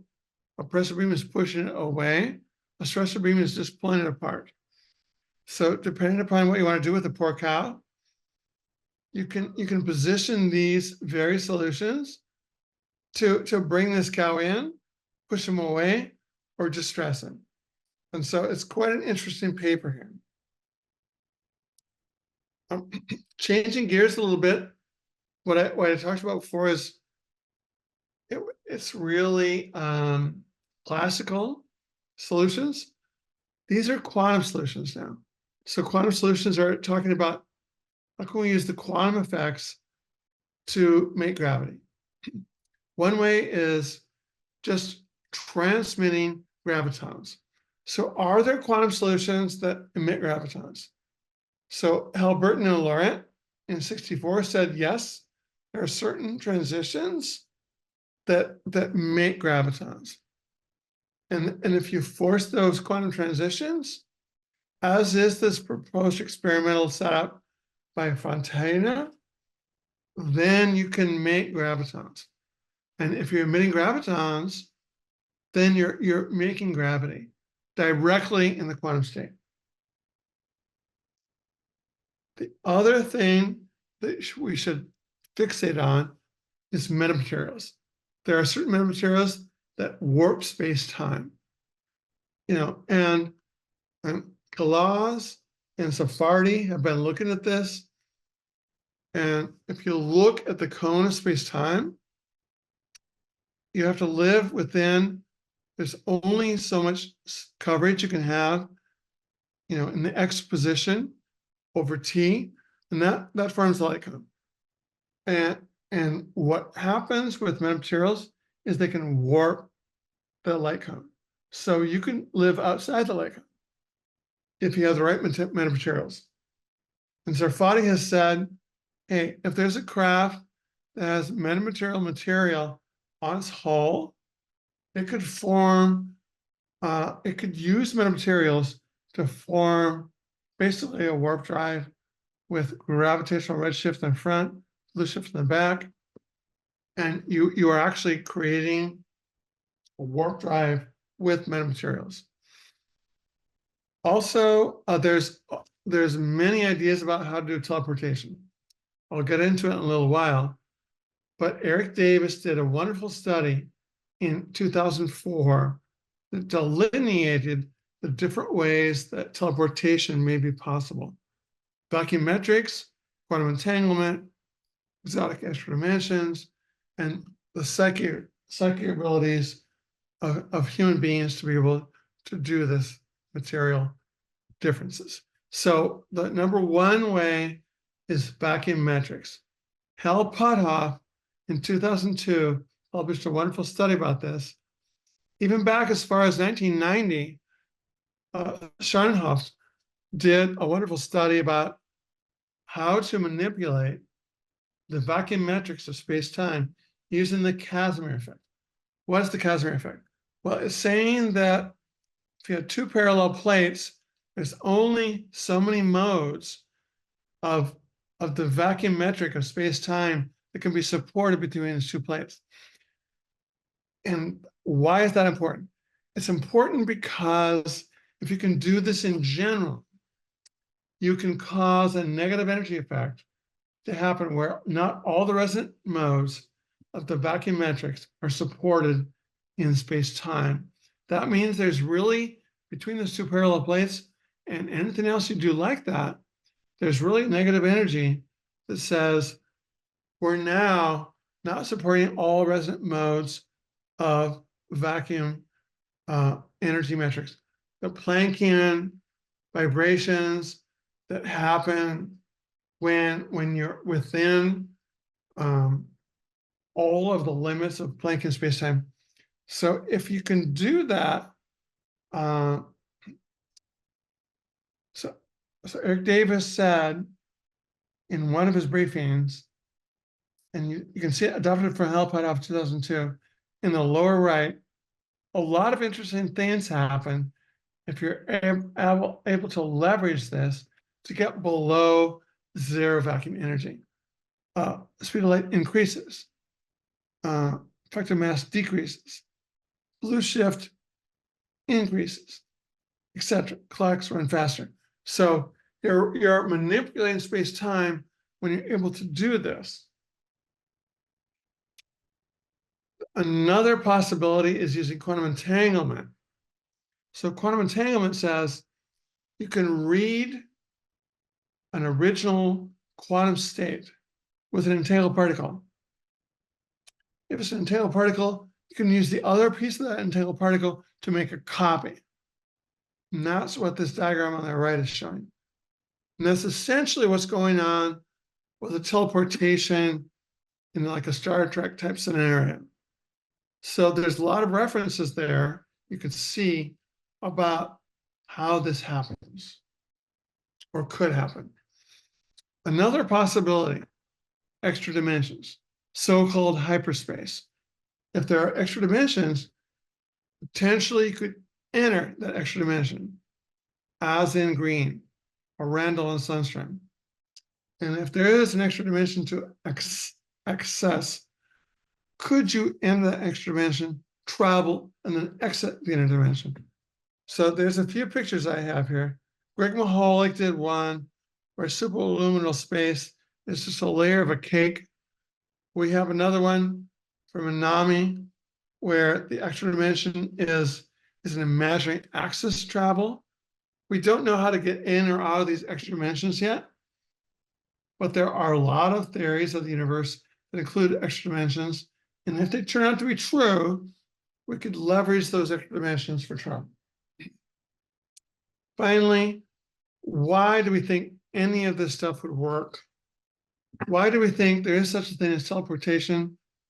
Because study after study and 3 different superpowers has shown it's true and it works. There is such a thing as teleportation. And how do we know it? Because people make it happen. There are certain psychic individuals that make this happen, and there's study after study in the UK, People's Republic of China, in the United States, where we see under high-speed camera observation that people have moved things from box A to box B, sometimes in a matter of seconds, sometimes it takes minutes, where an object is in box A and it's teleported to box B. How in the ever-loving heaven knows what does that happen? It happens because people happen to have, some people, not me, I haven't been able to move a box of cigarettes, but some people, some very telepathic and telekinetic people have this ability, and they've been down selected in many different countries. And it defies prosaic explanation. How can people move and teleport an object from box A to box B? When the high-speed cameras pick up, sometimes it disappears and reappears. Sometimes it just blends through the walls. We don't know how it works, but obviously there is a higher dimension. That's why the dimensionality of space-time is being studied and is so important. There is a new study called neuroquantology, and unfortunately it's been polluted with a lot of junk science, and that's unfortunate.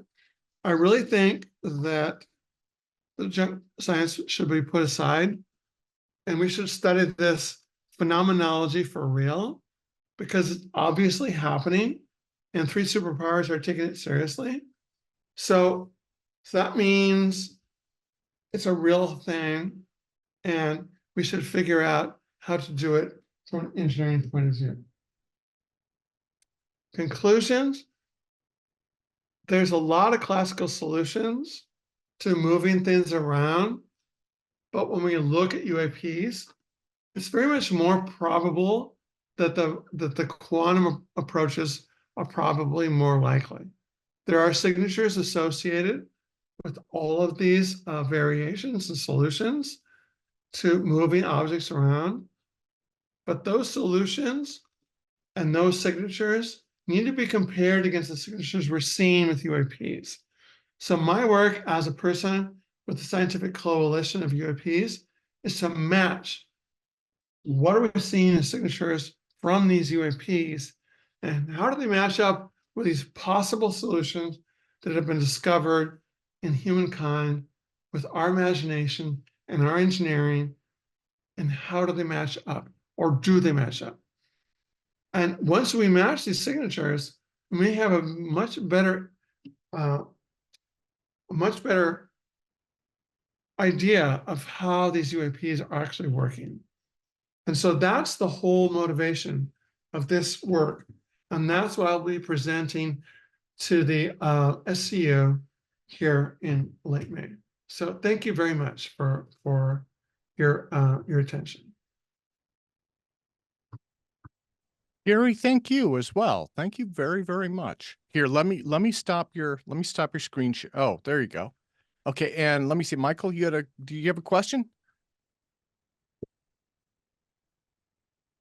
Oops, and you're muted, sir. There we go. Okay, you hear me? Mm-hmm. Okay, yeah, I liked your presentation. It's very, very cool. So one thing that I'm a little confused about is this focus on metamaterials. And my understanding of metamaterials is they're using what metamaterials do are they're optical devices. They work optically. They like negative refractive index and that kind of stuff, and it has to do with it's kind of related to nano devices, because what you're doing is you're making like patterns and different layers of materials, but it's optical effects. It's not a gravitational effect in my mind. That's true if you look at electro-optical effects, or if you look at photon effects. But you'll see in my slides, there's many different layers of the 0-point energy effects. And some of them are like at the Higgs level, some of them are at the photon level, some of them at the electron level. So by 0 point, do you mean like a Casimir effect? Casimir effect, exactly. Good, very good point. So now my problem with the focus on the Casimir effect is when you look at the experiments, you're using metal plates, okay? But gravity affects non-metals too. Right.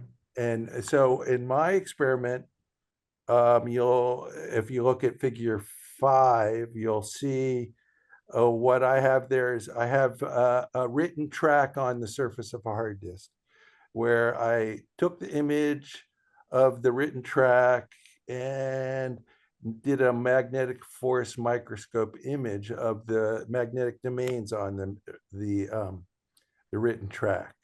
Yeah. Now, what my device is, I made these little nano bumps and nano pits on a radius on the surface of the magnetic medium, and then when I spun it, I could see this gravitomagnetic signals with the giant magnetoresistor sensor in your hard drive. Now, I also did another experiment where I took what's called the slider, which is the little sled-shaped thing that all the head electronics sit on. There's a little tiny electromagnet that you write the data with the little domains. And then there's a thing called a giant magnetoresistor that reads back the signal from these domains. That's what your recording medium does. Now, what I did is I took one of those sliders and I put a piezoelectric crystal on it. And when the little nano bump went under the piezoelectric crystal, it pulled it down, and I could tell by the magnetic, by the force signal, the way it looked, that it was pulling it down because it made it like a spring. It went boing, okay. And then when I put the little nano pits under the piezoelectric sensor, it pushed up. So it had like an anti-gravity force pushing up. So now, but if you look at the image 5 that I have, the figure 5, you'll see that there's some big magnetic domains that are on your hard drive. What they do is they make these, they're called a servo track, and they're basically, that's what that's like the what your reference is. They're like reference lines. When you're reading your data, it tells you where it's supposed to go and stuff. I'm with you. The point I'm trying to make, though, is that it doesn't wiggle the head. It doesn't wiggle the sensor. So when you're looking at a magnetic image, it's a virtual. It's not it doesn't create a physical force on this little sensor, doesn't move it. So that, in my mind, is what you're seeing with your that's what we're talking about when we're talking about electromagnetism. We're talking about something virtual. It's not inertial energy at all. There's a difference between inertial I'm with energy. you on your reading. I'll refer you back to my slide 12 in my briefing, which is talking about vacuum energy. And there's many layers. And you're talking about the electron field layer, but there's also a photon layer. There's an upfield layer. There's the state layer. And so there's many layers you have to consider when you're talking about the vacuum energy. And I get where you're But going. they're not when you Electromagnetic talk energy. about the layer, are you talking about a metal or are you talking about insulator? No, I'm talking about different layers of fields. Okay. I'm talking Yeah. about different fields. And so if you look at slide 12, it's a good, on the lower left, it has a good representation of what these different fields are, including the Higgs field. But you, at the very bottom of it is a state field. You have to, like, your quantum positions have to be occupying certain states. So what do Above you mean that, by, I'm confused. What do you mean by a state field? in the quantum layer, there are only certain states quantum particles can occupy it. That's the state field. Okay, Above so that, now in semiconductor physics, we've got two kinds of particles. We've got electrons, and then we got what are called holes. Yeah. Okay. Now we treat holes as a vacancy. My hypothesis is that it's not what they're treating as is actually protons. Protons and neutrons create mass. Electrons are negligible mass. So electrons don't contribute very much energy to the inertial energy because they're you're so all in one layer of, you're I in one disagree layer with of these that. quantum fields. And the layer you're in is the layer of electron fields. okay, Electrons, but electrons don't have any holes mass, are all, relatively speaking. they're all occupying the same field. You know, they're occupying a charge field, but there are photon fields, there are Higgs fields, and the problem that your theory has, and also the problem that, by the way, people like Puthoff has had the same problem. He doesn't explore the other fields. Puthoff only explores the field of electrons and holes. That doesn't explain all of the fields that are occupied. And so that's why I think it's important for the vacuumetric engineering to consider these other dimensionalities and other fields, not just the So charge. there's other kinds of particles. There's electrons and the protons, and then there's what's called mobile charge. So are you talking about mobile charge? I'm not talking about that field at all. I'm Okay. talking about quark fields. I'm talking about Higgs fields. I'm talking about other dimensionalities besides just charge. And you're only talking about charge. So I'm saying there's other layers of dimensionality that we have to consider. And that's all I'm saying with slide 12. Okay. Okay. Are you saying one Well- last question and then I'll let it go? Sure. Are you saying that the graviton and an anti-graviton are the same thing as an electron and a proton, that kind of No, thing? I'm Or they're actually charged saying particles? they're not associated with charge at all. So I'm Okay, saying very actually good. the I graviton, agree. for instance, the graviton in many different theories crosses boundaries between all these different branes. So the branes with a BRANES. Yeah, no, I understand. That's string Yeah. theory. Right, same theory. So gravitons are one example that can cross across all branes. And so what I'm saying, that's a different dimensionality that we have to consider when we're talking about these different quantum fields. And that has to be considered when we're looking at how do these charges interact and how do these particles interact. it's not always about electromagnetism. Yeah. Gotcha. Okay. Okay, Well, thank you. and Michael, thank you as well, sir. Let me go to David Chester. David has patiently had his hand up, and then I'll go to Daniel after that. Thank you for the wonderful overview. That was a great talk.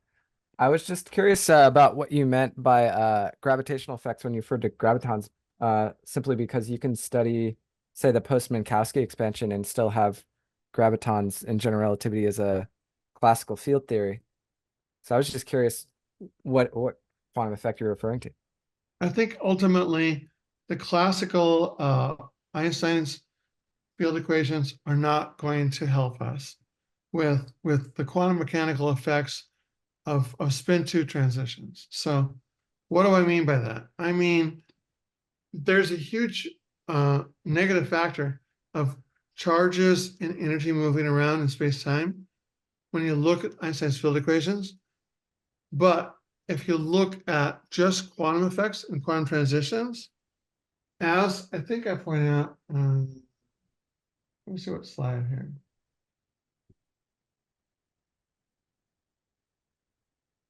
Yeah. So slide 9. And this was talking about Fontana. We can't see your slides, by the way. Yeah, I could present. Is there a way you could share those as well? Sure. Yeah, I think he's just putting them back up, right? Yeah. I meant to get a physical copy. That'd be great. There we go. There we go. Okay. Oh, and that's your whole screen, but I think that's fine. Yeah, I can expand it. But essentially, what's going on here is that 64, Helfer and Laurent describe certain transitions that are spin 2 transitions. And these spin 2 transitions cause a graviton to be emitted. And so we haven't measured a graviton, but if you emit enough of them, you can actually describe the force that they cause. So I guess my point was that gravitational waves, like you can calculate Feynman diagrams of graviton scattering to get classical gravitational wave emission. they would look classical if you have enough of them. Yeah. Yeah. Excellent. Thank you. Is there a way that you could share the presentation that you showed today? I would love to. I can so Tim, help me out here. How can we share it with the group? So what you could do is if you want to upload that into chat, and I guess the only thing I would keep in mind is, Gary, you are thinking about doing this for the SCU, right? So is it? So this is going to be an SCU briefing, but I've been allowed, so I'm a member of the SCU. So they're down with like vetting this with a different group. And so if you could like fill me in on what's wrong with this briefing, that would be a huge plus for me. Okay. Well, yeah. So Gary, what you can do is, if you could, I mean, if you want, you could email me the briefing that I could upload it for you. Or what you can do is in chat, there should be a way to attach a file. In fact, I think you might be able to drag it right into the chat. Is there? Okay, I'll try that. Thanks again for the talk. Right now, because I really want to get a lot of feedback on this. And the way to do that would be, so drag it in the chat. Okay. It's not letting me drop it in the chat.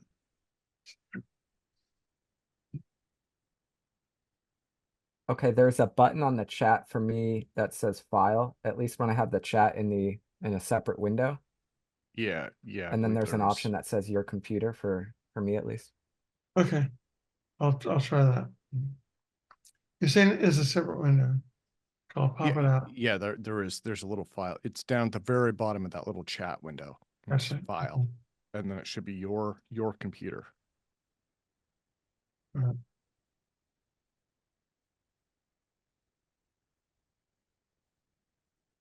Screen share, I see.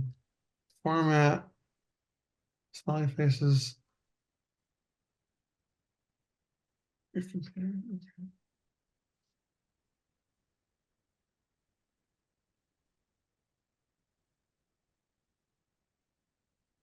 I think I found it. Yeah. It's just only less than 2 meg, so. I think I uploaded it to you, Tim, direct message. I don't know how we share that with everyone else. Oh, okay. Yes, see it? here. So yeah, I'm downloading it now. Okay. Okay, if I can find it. There we go. And But I really want others to like review this and fill me in if you think there's something wrong. Because this is going to go live in late May and early June for the SCU for their annual conference.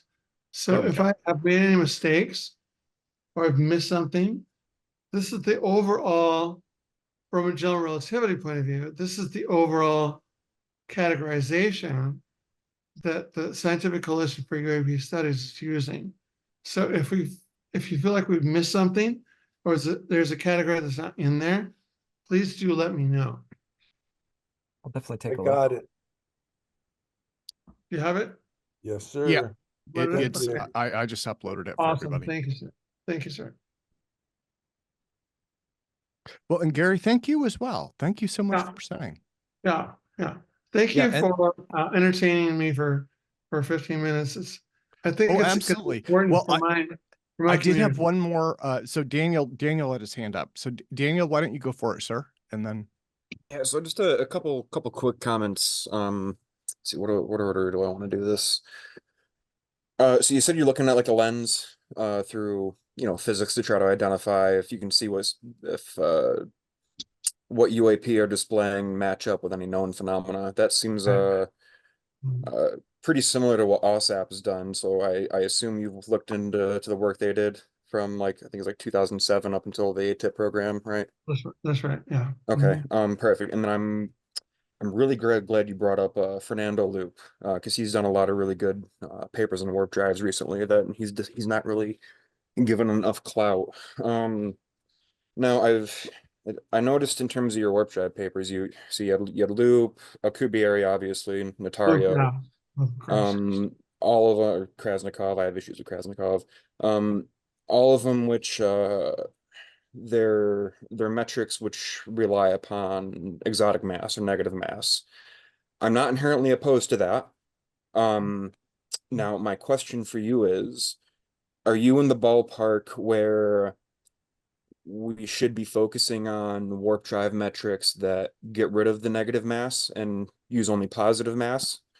Or are you in the ballpark that the positivity conditions are arbitrarily put on wrong and we don't really need to worry about them because negative mass is, I mean, we can gravitational mass is negative mass, the Casimir effect is negative mass. So I mean, like, there's obviously some exceptions to these positivity conditions. So like, are we taking those as universal? I'm not taking it as universal, and I would rather go with the former conditions, which is to say, there should be a way to do this without the negative mass conditions you're talking about. So, Okay, so you do prefer the positive Alexa, mass? turn on bedroom light. yes. Okay, There's a paper by Eric Lentz that you might want to include for that. Yeah, so there's actually quite a few papers that you probably want to include there if you want to I would include some of love the positive to energy ones. improve. Yeah, I mean, I leveraged a lot of really old papers for this. If there's new art between 2004 and now, Oh I yeah. have 20 years of new art. So I would love to get emails about new art so I could update my presentation to the Scientific Coalition for UAP so that we would be up to date on this. Tim, give him my email because I got a whole library for him. I would love that. So this is the whole reason for me presenting tonight. So thank you so much. Yeah, no problem. This stuff is up my alley, so. That's awesome. And actually the exciting thing is it used to be you talk about warp drives or wormholes and the scientists wouldn't touch it. Now they're doing papers like this. Well, like and the wormhole solutions or a cookbook for wormholes.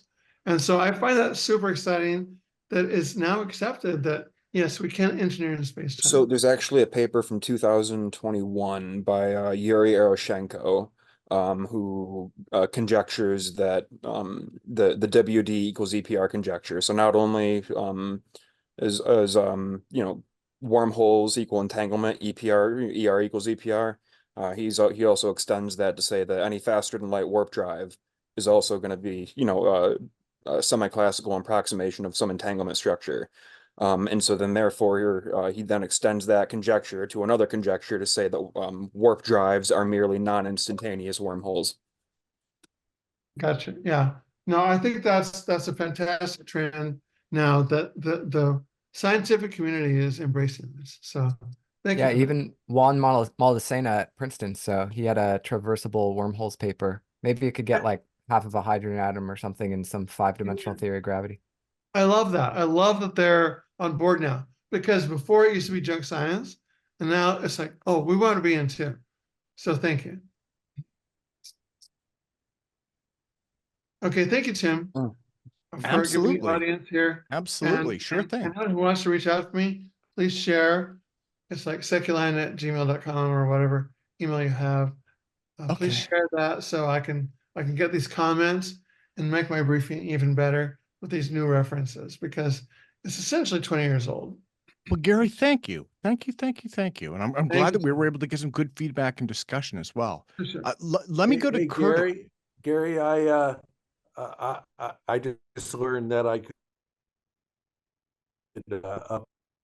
upload. So I uploaded my page, submitted to IEEE, and I've got a whole bunch of new references. The most recent one from 2024 on negative mass. Would love to see him. Would love to see him. Oh, why don't I email? I'll connect you guys as well. Thank you. Thank you, Tim, so much. Yeah, absolutely. Okay, well, let me go to Curtis. I think Curtis has an update for us. Yes. Yeah, I'd like to also connect and see if I could help you out with some of the things I'm working on. You didn't mention at all, so I don't know what conference this is, and what the scope of it is, but you might be interested in some of the things Jim and I are doing, some of the things I'm doing. So yeah, we can connect. Good. I would love to present it to the SCU in Huntsville in late May. Yeah. And what organization is it? SCA? Scientific Coalition SCU. for UAP Studies. So Okay. we're trying to study the physics that could argue for how our UAP is working, essentially. Okay. Sounds like something we might want to attend. All right. Attend Yeah, first, let me and maybe if you want to join us. So yeah, but definitely yeah, maybe. if you're called, please attend. Yeah, late May, early June in Huntsville. Okay. Let me share my screen and I'll give you guys a lab update for Fullerton. Yeah, go for it. Yeah. So Okay. there we go. And you guys should be able to see it now. So sometimes progress is quick, sometimes it's slow. So right now we have, oh, there we go. So we were able to get the mist eliminator finally came in, and that got installed. So our vacuum is pretty consistently still performing about the same, and it's basically maximized. And unless we modify the end of the chamber, we're kind of like at around 1 times 10 to the minus 4 torr is the vacuum we're getting. So that's all settled now at this point. The other things, I kind of covered this last time, but I want to go over it again. Basically, we have a couple upgrades, and I'm going to show some video and kind of share with you guys the ins and outs of this. So this is a device that has these plastic or composite bearings on the ears. You see these things in the middle that protrude out. We're calling those ears. And that is going to be, those plastic bearings is going to be replacing the previous ball bearing that we were using. So the second choice is, the second change is going to be that instead of having one plane of support, we're going to actually have 2 planes of support. So from the left, where the device was on one plane, basically we have 3 different ears with bearings, and the device could free to move from left to right. Because it's on one plane, it actually has the ability to torsion or torque back and forth and up and down. So we're going to be going for the configuration on the right. And what that will allow us to do is have a null test device like is shown on the right, where we have the same mass on both sides. So that when it's configured in that configuration with the equal masses, we should not get, according to the theory, we should not get any push. And what we can do is one side can be swapped out with plain, the same shape, except aluminum, and without the protrusion out the middle. So it'll basically be a flat plate about the same thickness and have the ears. And so that's the main change that's going to be happening. So this is an example run that happened with the configuration of the left here with plastic bearings. And you can see there's multiple little squiggles here. I won't go into too much detail. The thing I want to emphasize here is this is a single plane of bearings supported on one plane. And what we notice is that when there's large motions, what we notice is that if we measured the y-axis, not just the x-axis, the back and forth, but the up and down motion in tracker, we get consistent spikes here that match up with the different large motions and the change in motion. So what that is telling us is that there is a stick slip type effect that's happening. So with the change that is coming up, we're expecting that to minimize. And so we're going to be taking data once that change is done, and we should see these consistent spikes go away. You can see that, you know, when this this large motion up here of the device happens, you can see that these spikes down below of the y-axis also happening. So that needs to change for us to be able to say, okay, it's not exhibiting characteristic stick slip. And what I'll do next is I'll show some videos of what the runs look like. This is a video. This is the video of the graph we just saw, and it's in. I'm putting it in slow motion, kind of a quarter of the speed, and you can see that. You can see when it moves, you can see it kind of shakes a bit and torques up and down. So I'll let that play out. You can see like it jumps up. That's the motion we wanna reduce or eliminate as much as possible. Here's another run. This run is interesting. This is kind of the null device that we're going towards. But one thing about this device, and I'll go back in the video, is that it's not constructed symmetrically yet. So what I mean by that is these bolts are it's threaded on the left, and here it's just bolted in. So all the bolts are on one side. So it actually still has an not completely symmetric mass configuration. So in the future, what's going to happen is the bolts are going to go basically one pointing to the right, one pointing to the left, back and forth. So the bolts will have, there'll be, X amount with the bolts or the heads on one side, and the rest with the heads on the other side. So they'll be symmetric. So we won't have that issue. And like I said, it'll be a configuration where we can take out the bolts and we can swap the brass on the left for aluminum. So I'll play this one. This is a null test, and we expect there to be basically no movement. And what I want you to watch is on the bottom right, there's a little ball bearing, and you can see it has that big giant movement there. And later on, and I don't have this video, you can kind of see it turning, see that ball bearing popping out. So that's one of the reasons we're not going with the ball bearing, because it's obviously behaving not like we want. This is not repeatable. There's a lot of vibrations going on with this thing, and the ball bearings are catching. They're actually gouging the steel, and they're eventually what this device does is the ball bearings actually pop out of the ear. So that's the other one I wanted to show you. So there's kind of real improvements happening even with the null test. And this is so the different bearings that we have now are these plastic bearings. This is a run with the plastic bearings, but again, this only has the bearings on one plane. So it's still not, I would say it is an improvement from the ball bearings by itself, but until we get further supports that will minimize the thrashing or the stick slip, whatever you want to call that motion, we're not going to be able to, say that what the motion is caused by. So here's let me go back a bit, and you guys can see that. And you can see that this also exhibits every now and then. This is a 10-second sweep, and you can see that it does jump up a little bit. See that right there?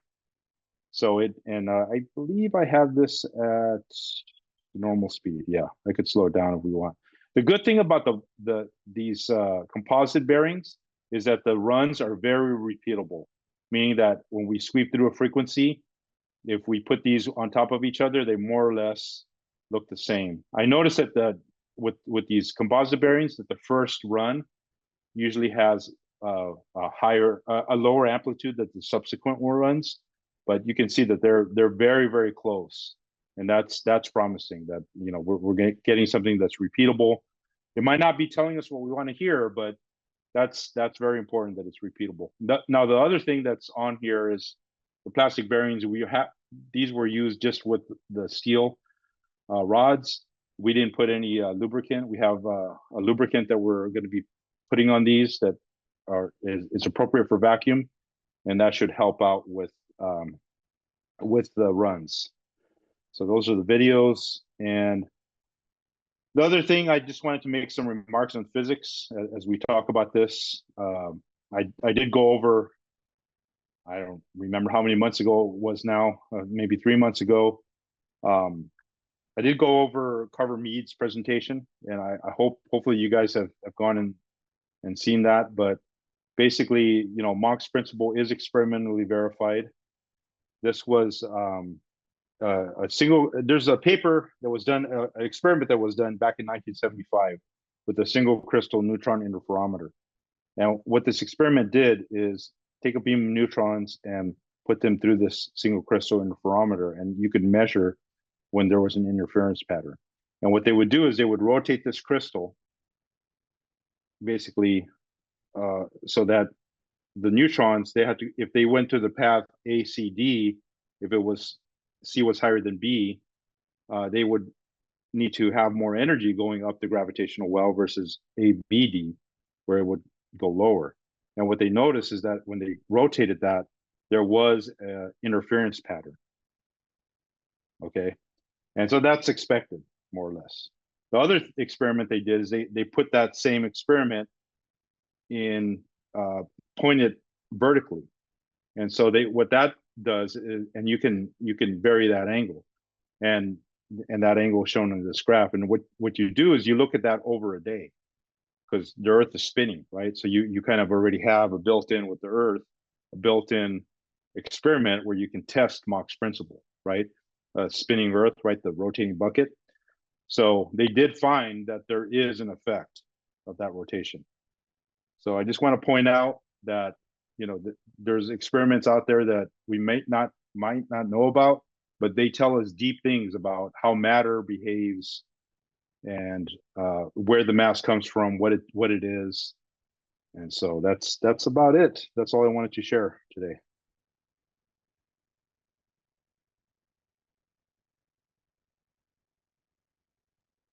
Awesome. Thank you. And let me see. Did I say, allow participants to unmute themselves. That's why it was so quiet. There is, hold on. There we go. Sorry. Video. My Mac is a little weird sometimes. Zoom thing. Let me go to Senor Boyd. So my question, Curtis, is the last slide you were mentioning that the Mach effect had been verified over a day. Is that what you were saying? the Yeah, rotation. if I would highly recommend going to that video by Carver Mead Huh? and watching that.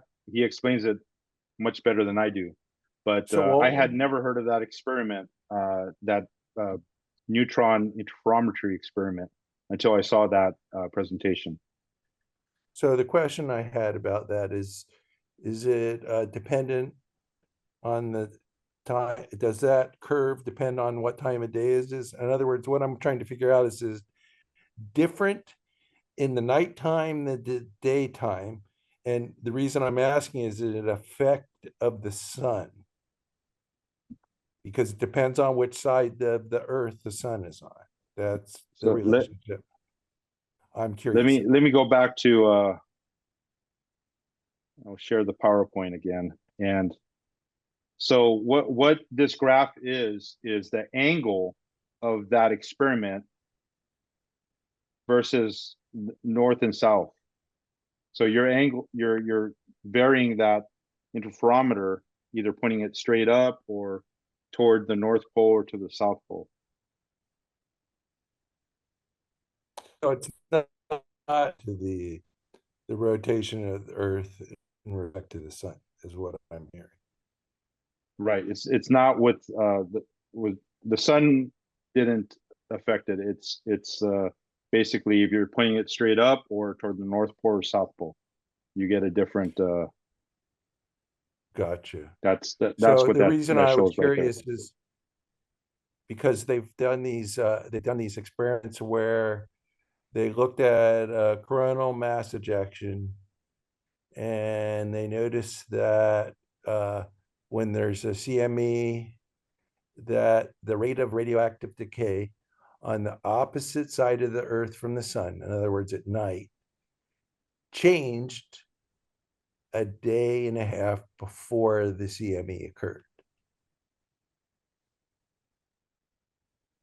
Which is kind of cool.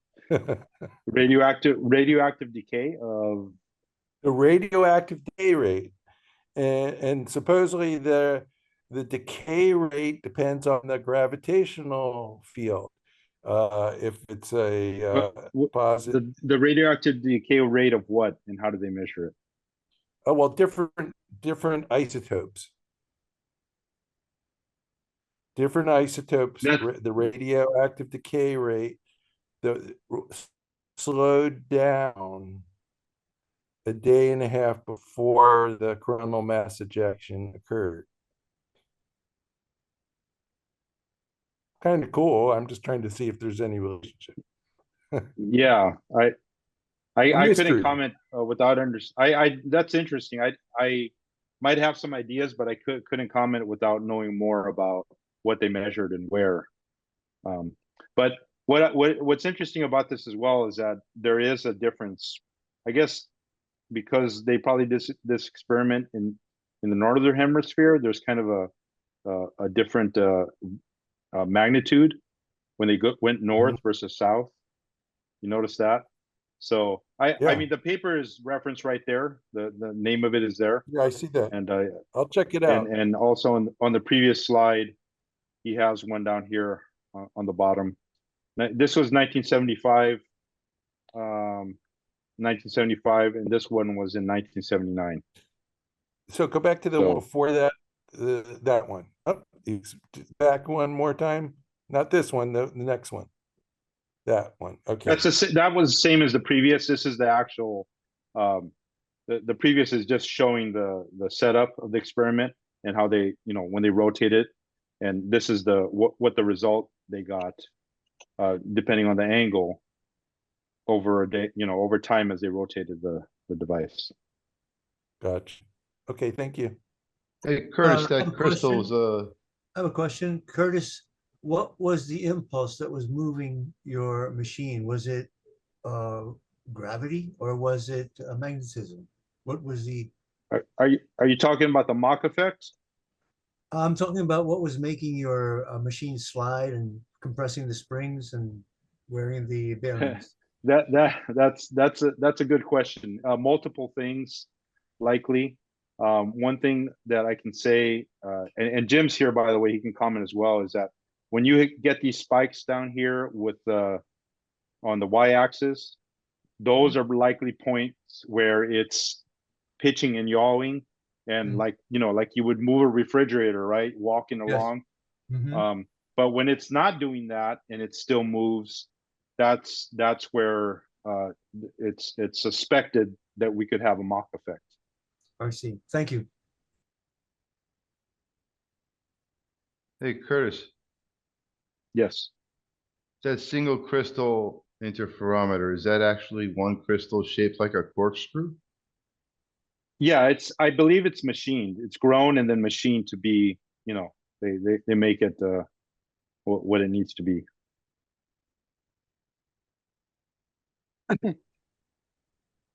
It's a single piece of crystal shaped like a corkscrew. Yes. Yes. That's an interesting Yeah, idea. it's pictured right there. It's pictured right there. This was done in 75. I had never heard of this until that presentation by Carver Mead last year.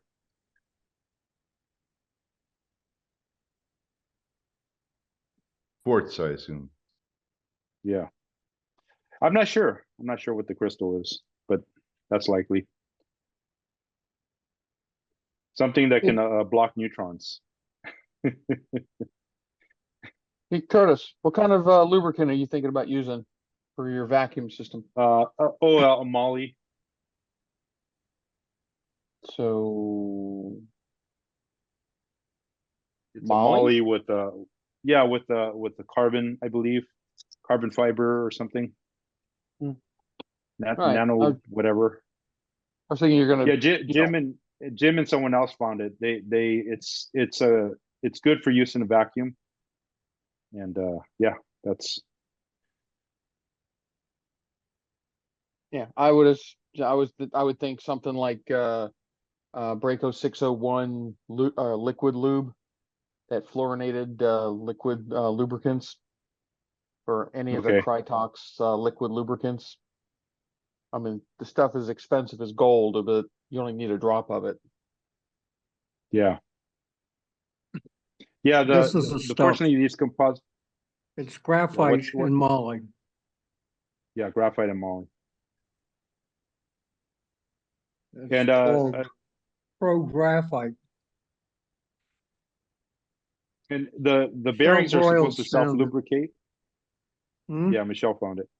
The bearings are supposed to self-lubricate, but we think we're going to help it along by putting this on there. The thing about the bearings is the manufacturer doesn't sell rods that small. They're 2 millimeter rods, and so the specs, the rods are not exactly within the spec of the material. They're pretty close in terms of like surface roughness. So that's why that's one of the reasons we want to add a lubricant, so that it helps the bearing get lubricated without, it doesn't have the surface reference to. Basically, these composite bearings, when you have a rough surface, they'll self-lubricate by rubbing on the surface and leaving some material there. So since these rods are a little bit smoother than the spec, putting some lubricant is likely going to help. That's what we think. Yeah, you could always electropolish the rods too. Yeah, we want them. They're actually too smooth than what we need. So because like I said, self-lubricating needs a little roughness to end up taking some material off. And so yeah, that's why we're adding this moly. We suspect that the moly we don't know the composition of the material because it's proprietary from this manufacturer, but we suspect that it might be something like this, what we're using.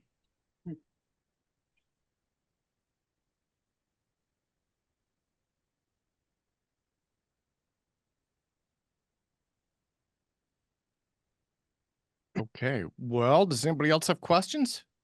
Jim, welcome, sir. I see you. Thanks, Tim.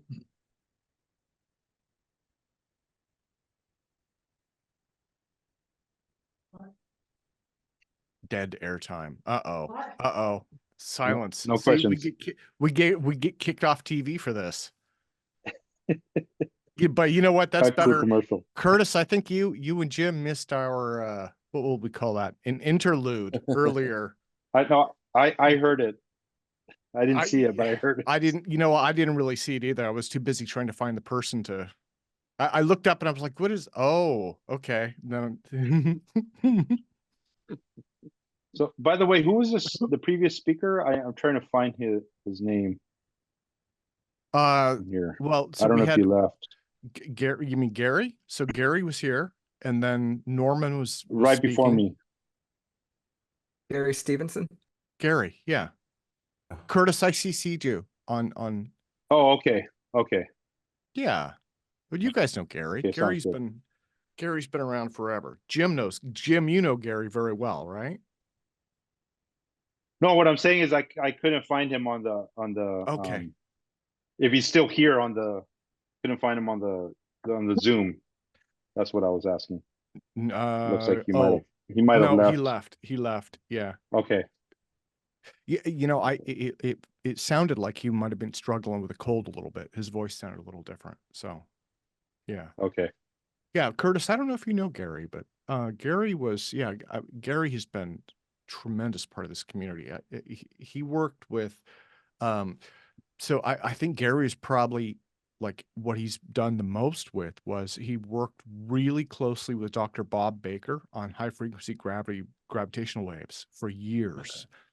And so he still probably has almost everything of Baker's memorized. And then Gary also worked a little bit with Dr. Fang Yu Li, and that's who Andrew Beckwith is working with, and that's the Chinese team. And they were actually building a couple of high-frequency gravitational detectors over at, I forgot the name of the university, but over in China. So he's done a lot with that. Okay. Well, Michael, I do have a comment about the radioactive decay rate. So one of the things I don't know if you saw my presentations on Mendel Sachs's work and the hypothesis of the background pair gas being part of what gives us inertia, the mechanism for the Mach effect, basically. But one of the other hypotheses about the background pair gas is that it is the cause of effects like the black body radiation, and also the statistical nature of the half-life of radioactivity. So that's a very interesting. I have a little experience with black body radiation. When I used to fabricate infrared detectors for Hughes aircraft, we used black bodies to calibrate our detectors to measure what's called responsivity and D star, which was basically signal to noise. So, but I'm at a loss of how that would relate to radioactivity. Would you be able to give me a... So with I don't know if you saw, did you see any of my presentations on Mendel Sachs's work? I don't know if you did. You probably haven't. No, I may not have. It doesn't jar me. Yeah. So and you might, after I tell you this, you might be interested in going and seeing this. But so with Mendel Sachs's work, he basically derives I guess I would call it a lower ground state for an electron and positron coming together, other than positronium, which we get with traditional quantum. So in Mendel Sachs's theory, you get a coupling of when electron and positron comes together, you get a coupling where there's zero momentum left, but the mass, the inertial mass is still there. So you can consider it like a mass field. So and Sachs used to call that a background pair particle. And he hypothesized that basically all around us, there's this gas, kind of like a gas of these background pairs, is dense, a very dense gas.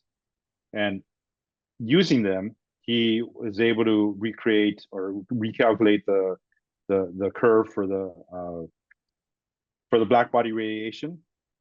And also using that gas statistically, you can calculate the unstable states of certain atoms, right? They get unstable because they're in this gas, and you get radioactive decay. And the other thing about them is that the background pair gas, he used them to calculate the inertial mass of matter. So basically calculate the mass of an electron using that density of background pair gas.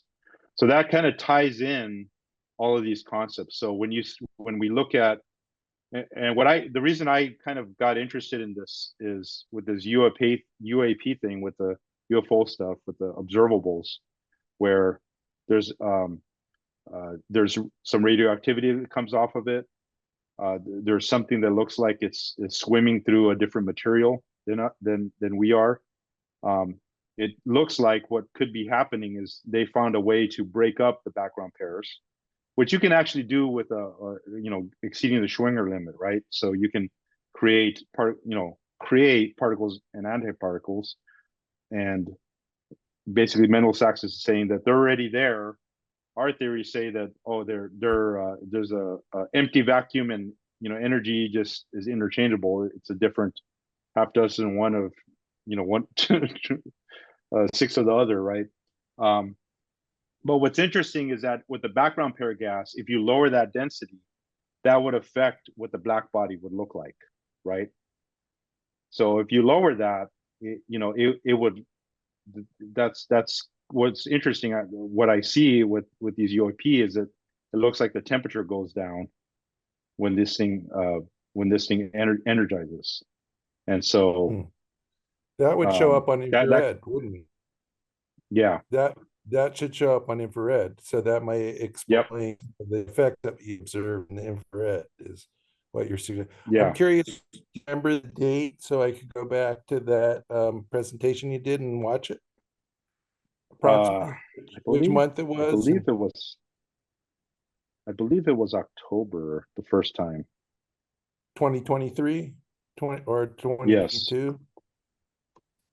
Okay, I'll go look for that, Curtis. That's really cool. I think it was. So that was, and then that one is. Let's a question on that. So, if that being the case, is say we're getting closer to the event horizon of a black hole, where say that the density of that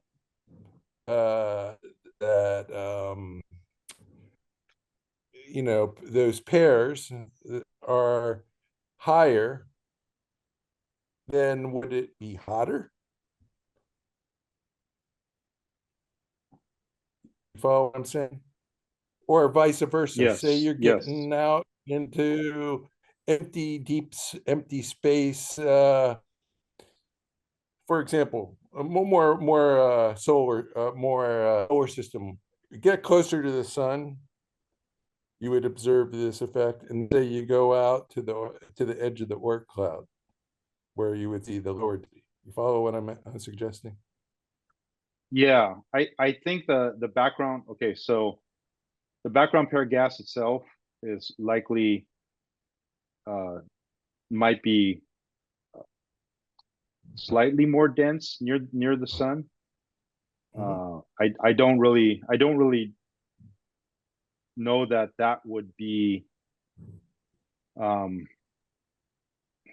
It would be really tough for me to say anything about it, because this is such a nonlinear theory that and the other thing is about the sun is that we don't really understand it that well, right?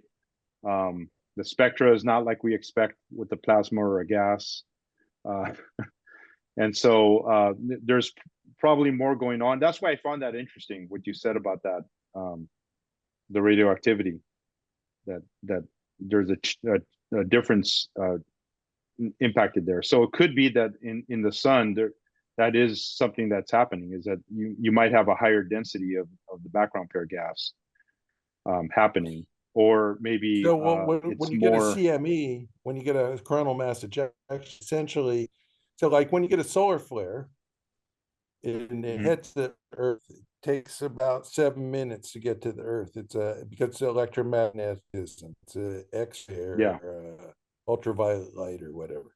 But when you get a CME, part of the corona, it's like a gravity wave. It's 1 million miles wide, and it takes 3 days to get to Earth.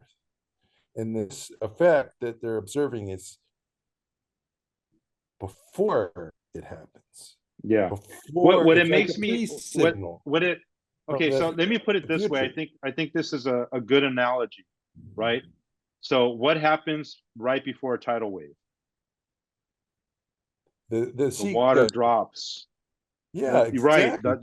That's what I'm saying, is that with the background pair, if you have this background pair gas, it's kind of like a C, background pair C, and right before we get an ejection, you're having that gas kind of goes down. That's why what you said caught my attention with this, and that's why I wanted to bring this up. Is that that's a good simile. Yeah, it could be that the sun is sucking it all in for some reason, it's getting ready to throw, and then just boom. And, I call it I call it the frat boy theory of the universe, which is the whole universe sucks, but it also blows big chunks. So there was probably in the sun some kind of crazy disturbance that gravitationally or somehow affects the background pairs where it's sucking them in, and then it's mass is coming out, like it all gets converted and the energy just comes out. That's a very interesting effect. I've never heard of that the radioactive decay decreases. Yeah, I thought it was pretty cool. That's astounding. Yeah. Cool. I don't know. I kind of get worried when when I hear more and more stuff. I get more and more convinced that Mendel Sachs was right. Because it kind of like has explanatory power. Can't learn anything without being wrong first. That's just how it is. Yeah, exactly. Yeah. But potentially that could be the reason why. Yeah, that's cool. Thank you. Well, guys, why don't we open things up for open discussion? Everybody's starting to slow down a little bit. So if it stays slow, maybe we close things down at 7. But or if not, if anybody has anything. Sorry, Daniel, go for it. I assume most people here are familiar with Jesse Michael's recent $50,000 bounty for anyone that can prove or disprove Townsend Brown's work. Here we go. Yeah, and we've got like 10 contenders right out of the gate. So I think I Tom chatted with them. And go. I chatted with that guy extensively, and we passed. Yeah, why? There's way too many strings on him coming and it's I don't know. I just got a real bad feeling on it. We offered him some suggestions, but he's real fixed on what he wants, and it has nothing to do with Townsend Brown. How so? He wants a video that he can put on his channel and I don't know, display to the world. Yeah, we're doing it. He's coming down here. We're doing it, and I think he wants that the two bowls thing. We're a larger bowl and a smaller bowl, and we're going to use the acrylic chamber for the vacuum chamber and whatever I can pull on acrylic. And yeah, it's pretty much that he wants a video for his YouTube channel. But it's gonna be like the Facebook experiment that I put up like 5 years ago. I was actually thinking about you, Jeremiah, if you want to come down and like make some variations of shit, because with all the equipment we have here, we could do lots of different variations of TT Brown. The only question is this going to be like that? He doesn't actually know what he wants. No, he doesn't. We explained to him. He wants a video. He wants a video. Vacuum. We explained to him that what he wants is in our chamber. And he's like, no. Except that your chamber is not see-through. It doesn't have a. Yeah, I was gonna say just send him a photo of the chamber and be like, dude, it's totally working. Yeah. Except that Drew's chamber is like literally made out of stainless steel as -6 torr. His only caveat, if people aren't familiar with Jesse Marcel's offer of $50,000 if you can only replicate the works of Thomas Townsend Brown. He has offered this reward to all would-be experimenters only under a few conditions. One, you allow him and the film crew to come to your location and film the device in its operation, showing the full glory of realized anti-gravitics or electrogravity. Or, option 2, you provide sufficiently traceable evidence so that it can be vetted and demonstrated in some kind of theatrical manner. Yeah, It's that gotta be whole vetting replicatable. thing. He wants there was some other guy in the conversation. We had a very long conversation about this, and they want to take your everything and throw it out to the international scientific community and get a consensus by the scientific community whether it's BS or not. I mean, if it's totally replicatable, it's totally replicatable. What? If he We're wants not talking about theatrics, global warming, are we? if he wants Scientific theatrics, consensus, what's that? It's science by committee, which I had a real problem with. if he wants theatrics, we Yeah. need Ross- APEC Ross literally exists Small. because we fought against science by committee. That's the purpose of this conference and the reason for why it exists in the first place. Mark will very clearly tell you the story and attest to that. They don't want us free thinkers that don't have our academic prowess and our tenured plaques up on the wall and can prove how much of a genius that we are because a bunch of guys said that we were.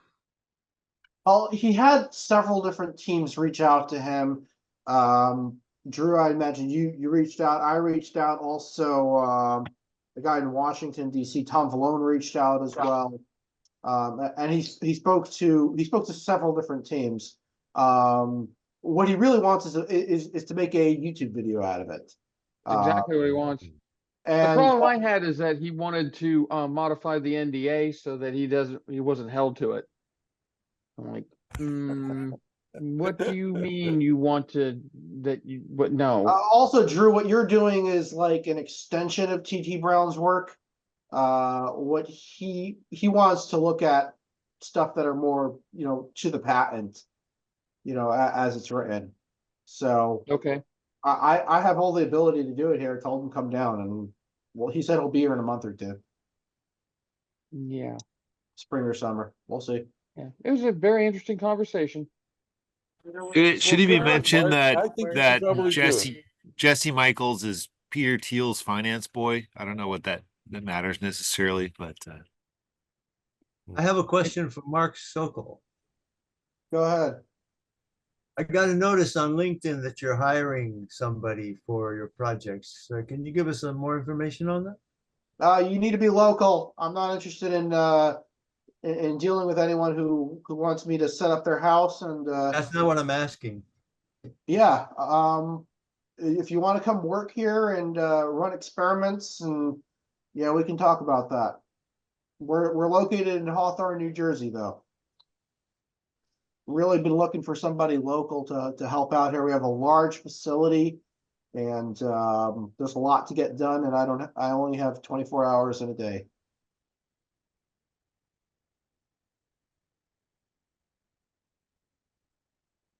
Thanks.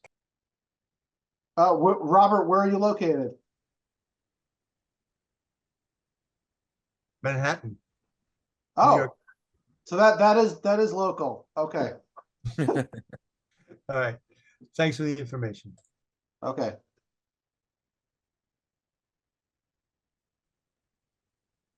I guess I can extend my question that I had to it was Gary earlier about how we feel on going after positive only energy warp drives versus, how do we take the positivity conditions? Are they arbitrarily imposed for some reason, and we actually can use negative energy warp drives, or is it there for a reason, and we shouldn't be looking at it, and there's a reason people don't like negative mass metrics.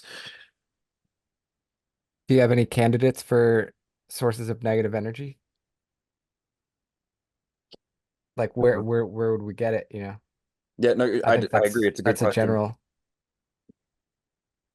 Get it from absence of matter moving or expanded space-time.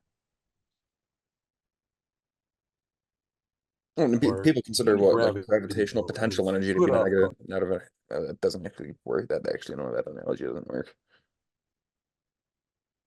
Huh. Put off definitely talks about it. So And that's kind of what has me curious, like with like put off talking about like like the anti-gravity and like the positive energy wells. Like people they talk about a lot of the observations that they get off some of these UAPs. You get a redshift in the front, which you'd expect from a positive gravitational well, but then they also talk about getting blue shifts, which you would get from a negative well, which is I exactly. guess it extends to like why I'm asking, should we take negative mass series? Should we be looking for a candidate for negative, exotic mass to use, or should we focus on, really refining down the solutions to the metric so there's only, positive mass that we need? And like Well, obviously the suggest S is empty. come again? Negative mass is produced by emptiness moving. Positive gravity is produced by positive mass moving. Everything's moving in the whole universe. Nothing's not moving. Rest mass is a misnomer. I can Show only me something contribute to at this topic rest. in electrical When you're sitting on the Earth, you're not at rest. You're moving at 1,000 miles an hour in Yeah, your I'm not talking rotation. about rest masts. I'm just saying mass is relative. Well, so like part of the whole reason that the motivation for like this question is like, so, say one of you guys eventually does, one of your inventions work, and we do have something that can generate, this gravitational field. Okay, perfectly. Now we have to do it in the right shape to, and actually, to actually get a warp drive out of it, something that can actually get some impulse. And so that's why I keep, kind of reiterating these questions of like, what metric do we want to go with? Is there a metric that people think that's going to work? Do we need to keep refining the solutions down? Like, I'm curious. Do you guys get what I'm asking here? Yeah, I think Yeah, there's Daniel, basic physics so that we got to get to understand before we can get there. Yeah, I would agree with that. My comment would be that if something is discovered, then there's we need to do some soul searching in physics and figure out what it is that we missed, because the whole negative mass thing, of course, that's another way of saying that the solutions are unphysical, right? Because they don't exhibit the Well, you general don't get those relativity doesn't solutions allow without. those negative mass equations, right? Like you can write the equations in a way where you can get that out, but people have, I mean, the whole thing of positivity constraints, you can trace that back to Hermann Boundy in 1957 with the Gravity Research Foundation. And as I recall, his entire motivation for those positivity constraints was to deal with, some of the paradoxical implications of things like wormholes from, from the Einstein-Rosen bridge concept. Because Right. the way they were able to get that to work is if you had, negative mass, because you didn't have warp drive metrics yet back then, because Alcubierre wasn't around, but they had wormhole metrics, but you needed the negative mass for it. And that brings into this conundrum of like, well, the equations allow it, but it doesn't make sense, So like, what do we do with that? This may seem like Yeah, It doesn't so make sense. It Berkman doesn't make current to sense the until we theory. can Those are experimentally huge measure it. lightning bolts. If we can experimentally measure it, then it makes sense. What if the this wormholes may are just seem like part a byproduct of Berkman currents? Say again? Those huge lightning bolts that we used to think were stars, but they're really the size of universes. Maybe that's what's creating the black hole, the wormholes. They're just a byproduct of that huge. Yeah, Mike, Berkeley currents aren't the path size of, of universes. They are just coaxial, counter-rotating currents of plasma flow of charged particles from atmospheric astronomical types of events. Well, and Yeah, to If kind you're of go, talking negative mass, we know we have a huge factor of positive energy out there called Birkeland current. We So, just for ignore it. example, a sprite, a lightning sprite, is an example where it's positive gravity as opposed positive lightning compared to a lightning bolt coming between the cloud to the earth using it. That's a negative form of lightning. So, and that's two examples. One is it has the properties of negative mass, the sprite, and the other has the opposite. And that's a natural phenomenon. It's the same relationship as we have between a solar flare and a coronal mass ejection. So I have So a Birkeland question. current is a sprite off of a huger universe we're not aware of. I mean, they're the size of galaxies, these Birkeland currents. They're huge. Well, the opposite, what's a jet and a black hole jet? How is that? That's the same thing, isn't it? It's just essentially a wave of energy coursing through the entire universe, You know, the universe sucks and it blows too. Yeah, Gerald, Mike, you question. got to think about the difference of energy density between your neutral background and your changing epsilon and mu values. So if you can imagine how much the vacuum refractive index is being compressed or expanded upon, and imagine the amount of electrodynamic energy flowing through there, which can happen from a charged particle transit system like the one that we have with coronal mass ejections from our local sun to our planet Earth, or if you take a look at gamma radiation bursts or other things like that, which can also affect the local refractive index at any point where they interact with the particle, and you get all kinds of down convergence from gammas into positronic electron pairs and vacuum breaking parameters, breaking the Schwinger limit, and other things like this. You see all kinds of possibilities to modify the speed of light and the gravitational constant, the cosmological constant. So, I'm just wondering if you've really thought about all of those things before really Well, the looking point at is, we can the proof is in the experiment. Bottom line. So on let's figure out where on these that note, wormholes are coming from, what Jeremiah just said is something like what I was going to mention, which is the cosmological constant. Like, we don't know where to find negative energy, but we do know about something we call dark energy, which supposedly has these qualities that are very much like the opposite of gravity. Whereas, gravity attracts and pulls things together, dark energy blows them apart. That's the reason why allegedly the galaxies are expanding away from each other. So, we have all these experiments to reproduce the energies and mass inside the center of a star or the beginning of the universe, for example, in the LHC. But has anybody done an experiment where you're trying to reproduce the conditions in the geometric center between galaxies? Like, an absolute vacuum devoid of light with as much energy draw from that space as possible and as little going into it as possible, and just see what happens. It's such a good question, and I doubt that anybody has, but you're talking about the exact inverse of the highest energy particle collisions that we have right now at the LHC.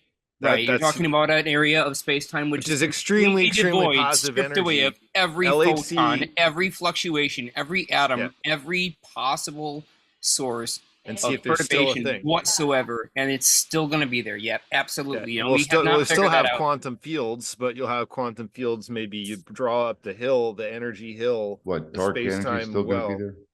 So how do we know that dark energy isn't just gravitational blue shift and dark matter isn't just gravitational redshift? It could be. I mean, like that very well could be. Like it could Could all be be- misinterpretations of the data. Then we don't need expansion. We just exist. I mean, maybe what we call dark energy is like an amalgamation of observations, sort of like how you take the temperature of a room, and that's the pile of all the interactions of kinetic energy of all the atoms, right, individually. But the sum total is what we call a temperature. So what we know of as dark energy could be like the sum total of all these interactions of I would positive held quantum fields. I would warn against taking something from cosmology as fundamental. Just be, I would suggest being a little bit more conservative about that, because, for example, there's a you can call it Schwarzschild cosmology. Basically, there's an interior Schwarzschild solution, and you get a redshift of light, and that redshift ends up having a square kind of factor. So you would expect not a linear, but something that curves and farther distances. I don't necessarily believe in dark energy. I'm using the terms interoperably. Like no, what I you referred to understand, as- but even the concepts of like, they're making an assumption where you get a straight line and okay, it's explained by velocity, but then there's gravitational redshift that everybody has been ignoring, and that explains the, a large part of that redshift. So I would be cautious about taking that as a okay, something we know. But what we do know, if we look at what we know, like that's why I keep pointing to Carver's Mead's presentation. We know matter is a wave. What's waving? That's the question. If we talk about mass is proportional to the wave number, right? The de Broglie wavelength of that whatever's waving, right? So we know these things. I mean, those are verifiable things. And so asking the question of like, okay, what's negative mass? Like that's asking the question of, okay, what is a negative wavelength? Then we're saying, are we saying now that, hey, let's go beyond real numbers, let's make things complex? And if so, we can ask the question, where did we allow complex variables in quantum mechanics?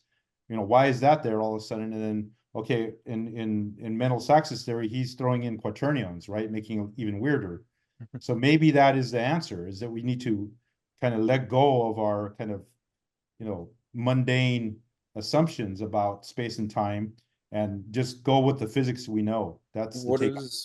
What does Sachs's work say, if anything, about recent observations on black holes in the early universe and their mass not lining up with what they're expected to be?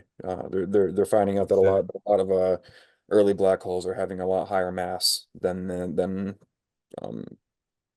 certain models are saying they should be. And I think there was it was either a 4 or 6 sigma confidence that there's a possible coupling between black holes and dark energy through a cosmological coupling. Yeah, so I like I said earlier, I'm very skeptical about the model of the Big Bang model itself being the answer, because we're ignoring a lot of effects that we know about redshift, and then tests like the size of galaxies further away and the size of things, they seem to be way off, and assuming this expansion, it has been consistent. Now the thing about it is relativity does predict the possibility of space-time expanding. Sachs's work basically says that, okay, there can be expansion and contraction, kind of like a different phases of time, where you can be during an expanding universe, you can have expansion time frame, and then there'll be a time where does it build a cyclic cosmology? It's a cyclical model where you get dense enough where you start to get an expansion, you get rarefied enough, start to get a contraction, and that comes from general relativity. That's predicted in terms of the overall push that you get from gravity being positive or negative. So let me ask you this then: space, we seem to live in a de Sitter space instead of an anti-de Sitter space, or right? I would, and that's why I bring up the interior Schwarzschild metric, because there's de Sitter, there's the Minkowski, there were like 3 taken seriously, but the interior Schwarzschild solutions weren't really used in the past. I found a couple papers where they use that. So then if our spatial dimensions are closed, would it be fair to say then, in your opinion, kind of going on the cyclic thing, that time would also be a closed dimension? No. In the cyclical thing, no. No. I think in the What cyclical about thing, Gödel's universe? it would just be, That's ADS. Yeah, you might have structures from previous buildup of structures from previous epochs, if you want to call it that. So it just depends on what the universe really does. I got a question on negative energy. I know this may seem ignorant.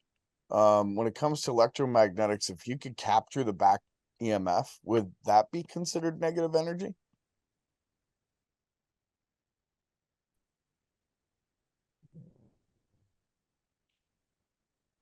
No?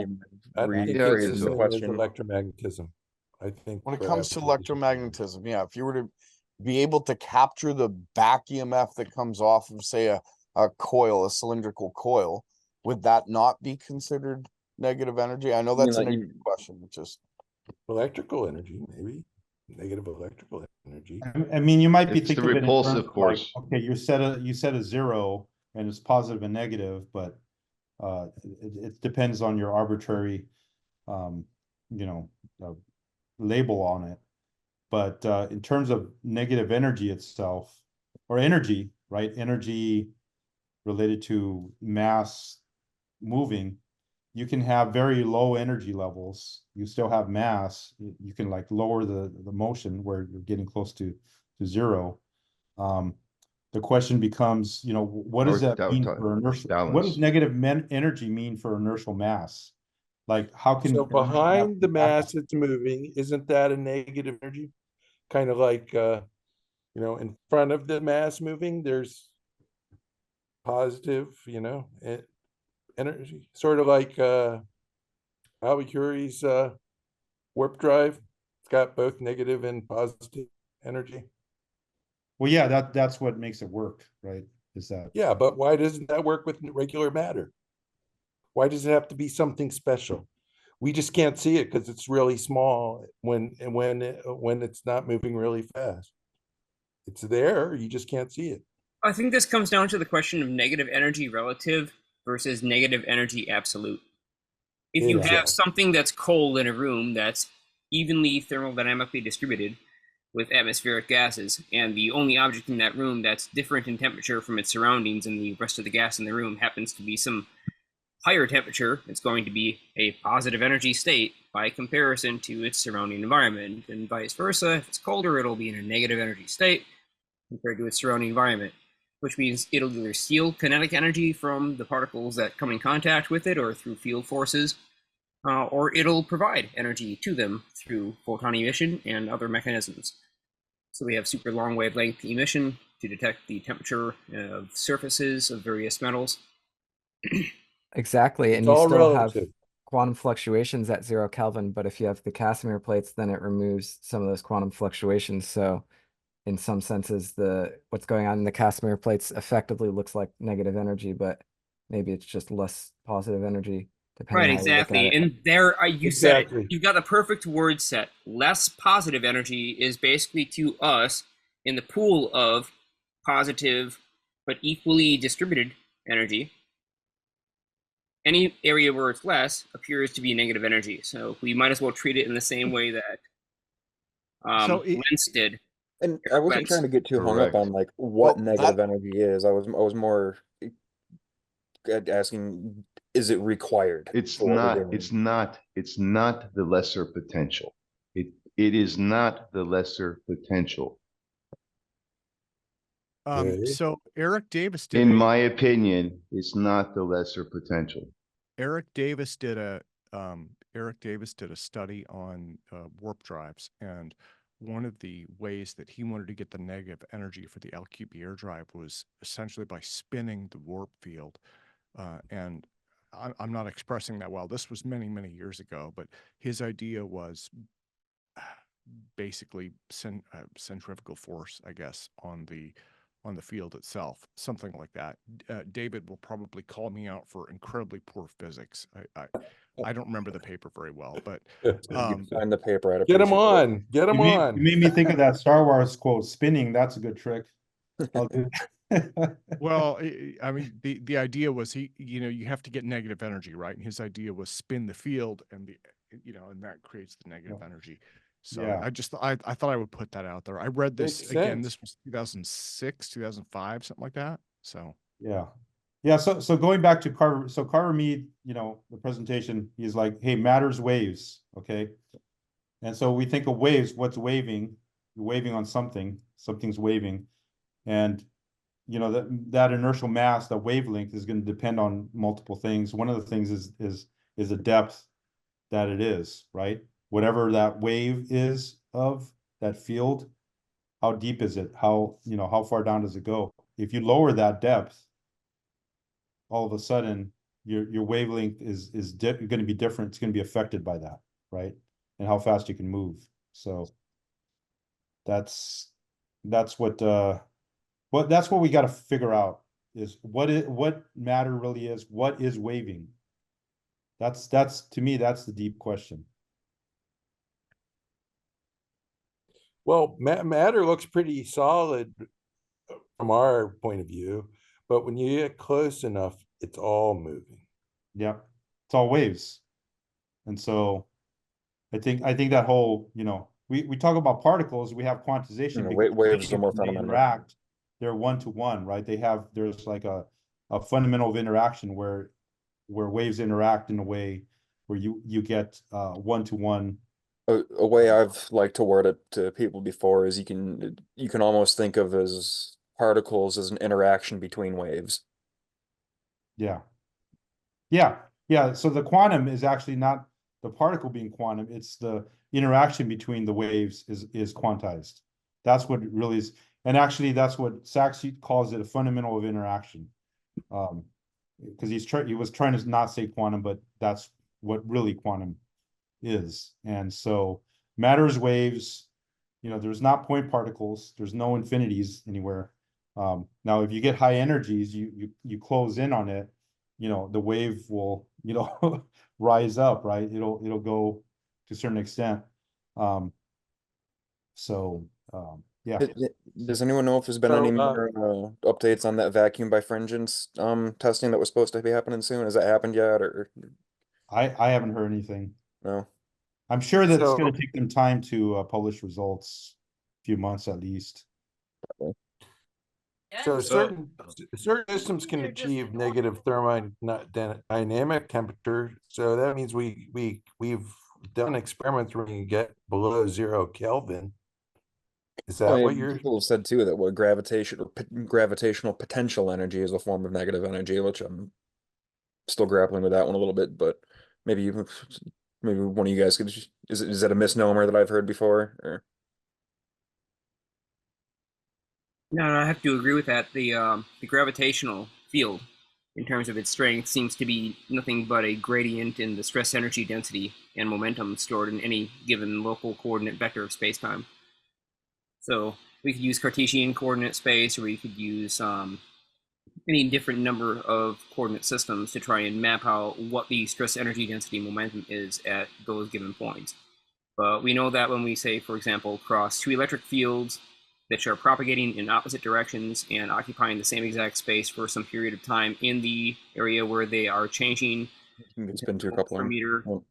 And the same thing applies to the J-curl tensor, which is your magnetic flux potential forming the H fields, the B fields of your classic electrodynamic systems. Then we see the same type of modification being made where it only matters when it's changing, does not matter what the absolute strength is in relative terms. So think about Warren York's model. He believes that the electron is made of 918 photon pairs and explains how they interact through various phase functions to create a cyclic type of constructive, stable platform that we call the electron. But lots of interesting ideas out there. I don't think that we'll really have the answer to this until we can finally cohere all of these various theories in some kind of an engine, like maybe an AI engine or something else, where we actually get to compare them side by side and see their attributes and their detriments, their shortcomings. And unfortunately, too, we're kind of at a point in, like, academia, physics, in general, where eventually there's going to have to be some pruning of the tree, so to speak. Like some of these different theories are sure they might work, but it's a case of if this one's true, then these two aren't true, you know, and so there's The going to particle be some zoo is egos that gonna are get hurt cleared out. one way or another. Yeah. Clear out the particle zoo. There's too many denizens that aren't paying rent.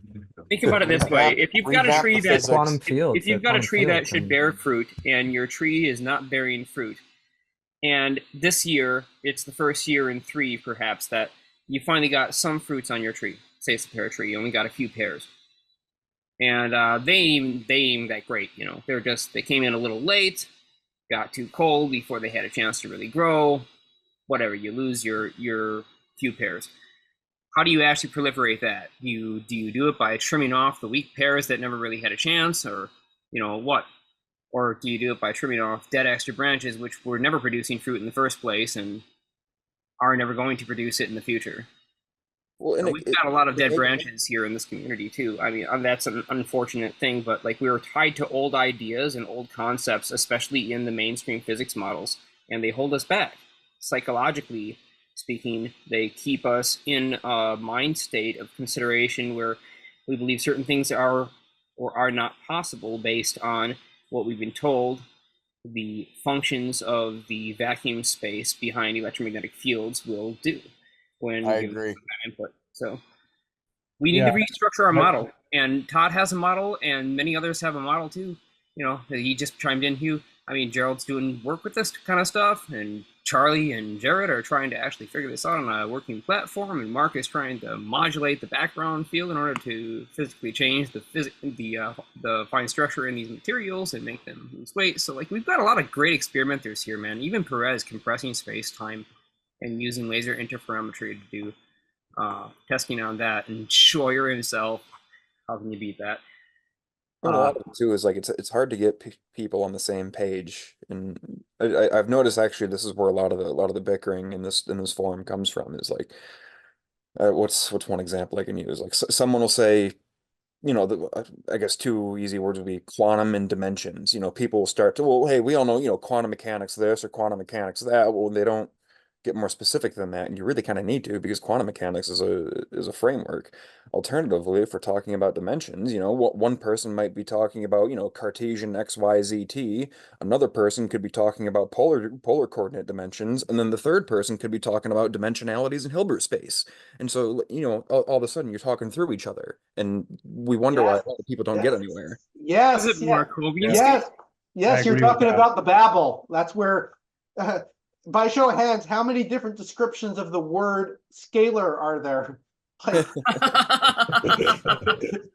Well, like, Mark, I could do a survey. I could do a survey. Robert probably has one description. Michael has a different one, and David Chester could probably summarize. We're using different words, but we're talking about the same thing. No, that's the problem. That's what we all realize. You know, we all realize at the same time we're talking about the same darn thing. We're talking about the same thing. We're just using different words, and that's the problem. Come on, everybody knows me and Jeremiah almost went to a fist fight arguing over the definition of some word. I don't even remember what it was, but it gets very passionate when you get into these arguments, because that's a bit of an over dramatization. We did not. Maybe that was a little over dramatization, but I can guarantee you we were both thinking it. I mean, we looked in each other's eyes, and it was that stare of death, as we say. You know, one scientist versus another. We have alternate ideas, and we both are very dead set on making sure that we execute a conclusion from each of our own differentials. So this was a long time ago, by the way, but it was fun though. Man, we learned it was in hindsight. There's not it was fun, but a learning experience. The semantics of this field, what you call something, is very important, but it has a very loose definition. The reason why I call it the Babel, by the way, is the story in the Old Testament of all these ancient humans who were trying to build the Tower of Babel, which I believe was actually just a spaceship, and their languages got confused. So the same thing is happening in modern science too, especially in our field. It's a big problem. Well, and that's kind of part of what I was doing with my warp drive talk a couple months ago, and I pre-recorded one on interpretations of quantum mechanics, but I might want to redo that one. I'm not too proud of that one. But anyways, that's kind of what my goal with some of this has been, is just making sure that everyone's on the same page with terminologies, because sometimes, you know, people can be don't think it's talking about the same possible. thing, but two different words, or people not think they're talking possible. about the same thing, but they're talking about something different. Isn't there a huge I totally crisis in agree the with you. And in fact, like after I gave my first talk, I realized that probably very few of you guys know what I'm saying, because I'm using the terms that I'm thinking of, and we don't have a you know, Rosetta Stone between us here, where I'm saying one thing and you could be thinking completely different. Yeah, it's a big problem in physics as well as what we're doing here. Yeah, Problem everywhere. It's just I language. would say that everybody here is potentially just as valid as the official, you know, status quo, because like, isn't there a huge crisis in like the LHC basically, I mean, they found the Higgs boson, but they didn't find like 75% of what they were looking for thus far. No, they And were only looking for the Higgs. It was just a PR move to, there was no like concrete evidence to say that there should be super partners. It was built to detect the Higgs. The and then LIGO is also to detect in gravitational waves. the Webb telescope just might have found that the universe is like twice as old as they thought, and other such things. That like, I mean, I feel like the people here are actually asking questions and not falling in for dogma. That's my point, and therefore possibly more We intelligent than came the for experts. answers and we're not leaving until we have them. Okay, we came for questions, and then more questions, and then more questions, and then Well, more now, questions. now I have a question. So $50,000 for one video. Like, I think we need to do a Mr. Beast type thing and start like getting some funding for our work. Oh man, yeah. I offered him to come down here. I told him all the equipment we have and said, hey, we'll run whatever experiment you want. If you want different varieties of it, sure, and we'll put the money to good use. So I don't believe he knows what he wants. I don't believe he wants to make a good YouTube video. I know. And That's like what he I said, wants. we had a I know what very Jesse long, wants. extensive conversation with How him. long was your conversation with him? A couple hours. And Okay. It just Reactionless thrust in a vacuum. So what we should do is send it to him. You know, if you want to see, Say, hey, we got our if you want to see video. reactionless thrust in a vacuum, you sign the NDA and you come to my shop. Well, If but you your wanna shop make doesn't a have the video about unicorns. I don't know, man. Go find one. but your shop doesn't I have mean- it's not filmable. Right? Isn't your vacuum chamber steel? You can't shoot a film through it. I've got a 12-inch diameter viewport right Okay. in front of literally right in front of where the test article sits. That's why I can look in there and watch it. You do have a viewport. Does it go around in a circle? I have 5 viewports. Oh, 5 viewports. That's cool. Yeah. 3 I need to axes. come. I need to come down there. You're welcome, Mark. Because you're not trying to make videos of unicorns. But anyhow, like I said, I just don't believe. I mean, I believe he has a serious interest in the T. Townsend Brown stuff, but I don't think he quite understands what it is. Because Charlie tried to have a He's got a conversation big with him interest about in it, and that did Townsend not go Brown anywhere. and by extension the Gravity Research Foundation stuff that Babson and Benson did in the 50s. Yeah, he's. Drew, did you watch I his do video? not believe that he cared about any of that. He wants to make a video and for clickbait, and that's what he wants. Drew, did you 'Cause watch we his offered to let him come down and check our stuff out for free, and he didn't want to do that. Drew, did you watch his He video? wants to open source whatever he films and expose it to the light of the whole scientific community. But I don't think those are necessarily mutually exclusive. Yeah, I had extreme prejudice against that idea. No, I have not watched his videos. I've been a little busy, working. building my Well, own you version. have like a 45 an hour minute drive to work. Take your time and watch it. It's really Yeah. interesting. It goes into the history of what you're working on. Some of Yes. the earlier versions of the same thing. It's very interesting. It would be a history lesson for you. Breaking it up into 25-minute segments seemed to be the ideal way to digest Yeah, it. I wasn't able to watch the entire thing, but it is a gem. It's well made. It's well edited. It is long. It's like 2.5 hours long. It's like a full. And I read the book that he was extra long basing it film. on, and you're much better off watching that hour-and-a-half thing than you are trying to get through the book that Shotskin wrote, because Shotskin did a shit job writing it. I'm sorry. Yeah, Drew, it really is well edited. It's well done. There's a lot of The information. way he visualizes the concepts very straightforward. I mean, we've been talking about this for months in my Discord, and the way that he all put it in one video, frankly, made me jealous. Yeah, it took me, I think 2 or 3 sittings to get through the video, though. Sure. All right. Yeah, Yeah, I'll have I'll to put do it the on my same. list of things to do. It was so Well- captivating. It was just absolutely like on the ball. For those of us like that are really into this stuff, Jesse's video was a major wave through the whole entire community because he talked about all these really on the edge topics, you know, the ones that get people's hair on the back of their neck to stand up on end. He talked about a lot of those things and just glanced through them very quickly and covered all the major basics, but he missed a couple of important ones too. And these I would agree. be He missed almost Everett, and he's right all there. of the material science, the gravitational isotopes, the inertial isotopes, and the different reference frames stuff that Brown did. And if you look in Brown's later work, even doing something like geopolymer batteries, he's generating power from bricks now saying that if you build your buildings with these types of materials that are about the same cost as what you're already using, then they'll also heat the building in winter and provide light and energy for air conditioning in summer. So go for it. I really don't know how he missed Everett and didn't pick up on it at all, because he goes into the time travel bit too, and that'll be a rabbit hole conversation on my own. But he missed such a huge detail.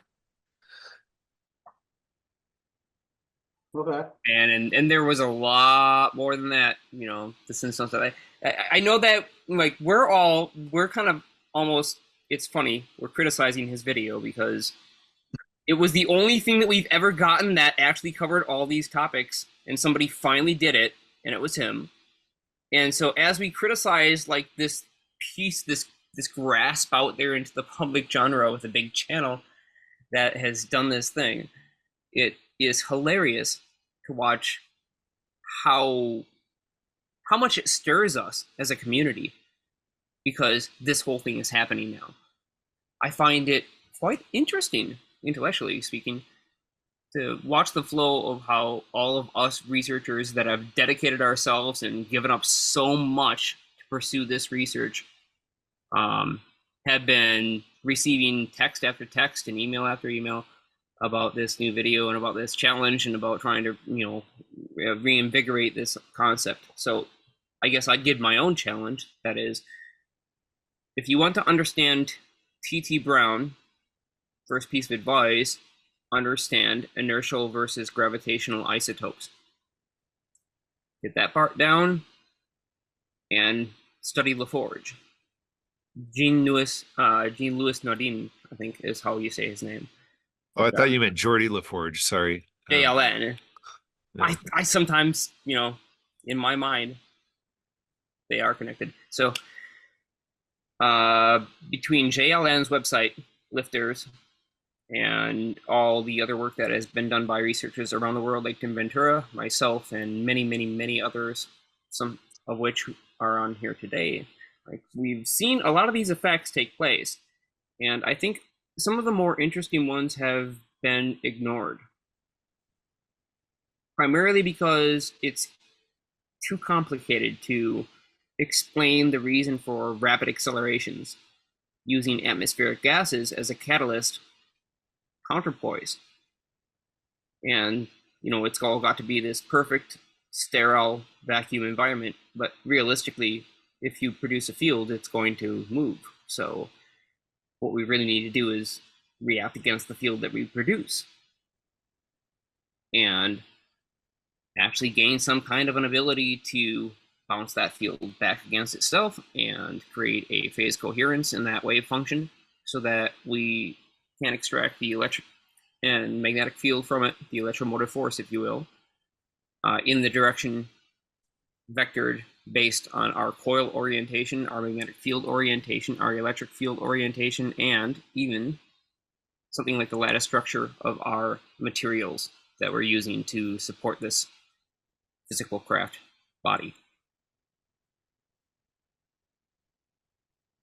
Interesting. I was hired to check out a free energy device this last weekend. And No, how'd that go? it was more of a social experiment of how to defraud investors. Oh man, not another one.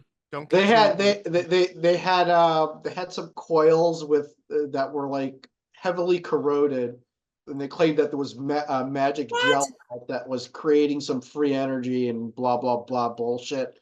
And then they took us over to this big box where there's 3 massive batteries. Like we're talking 15 kilowatt hours. Mark, just be careful not to put it. Just keep in mind that we're recording, right? So be careful. Oh, okay. Yeah. No, I'm not. You describe it. Just don't do anything that would let people identify. Sounds like a Marvel TV show.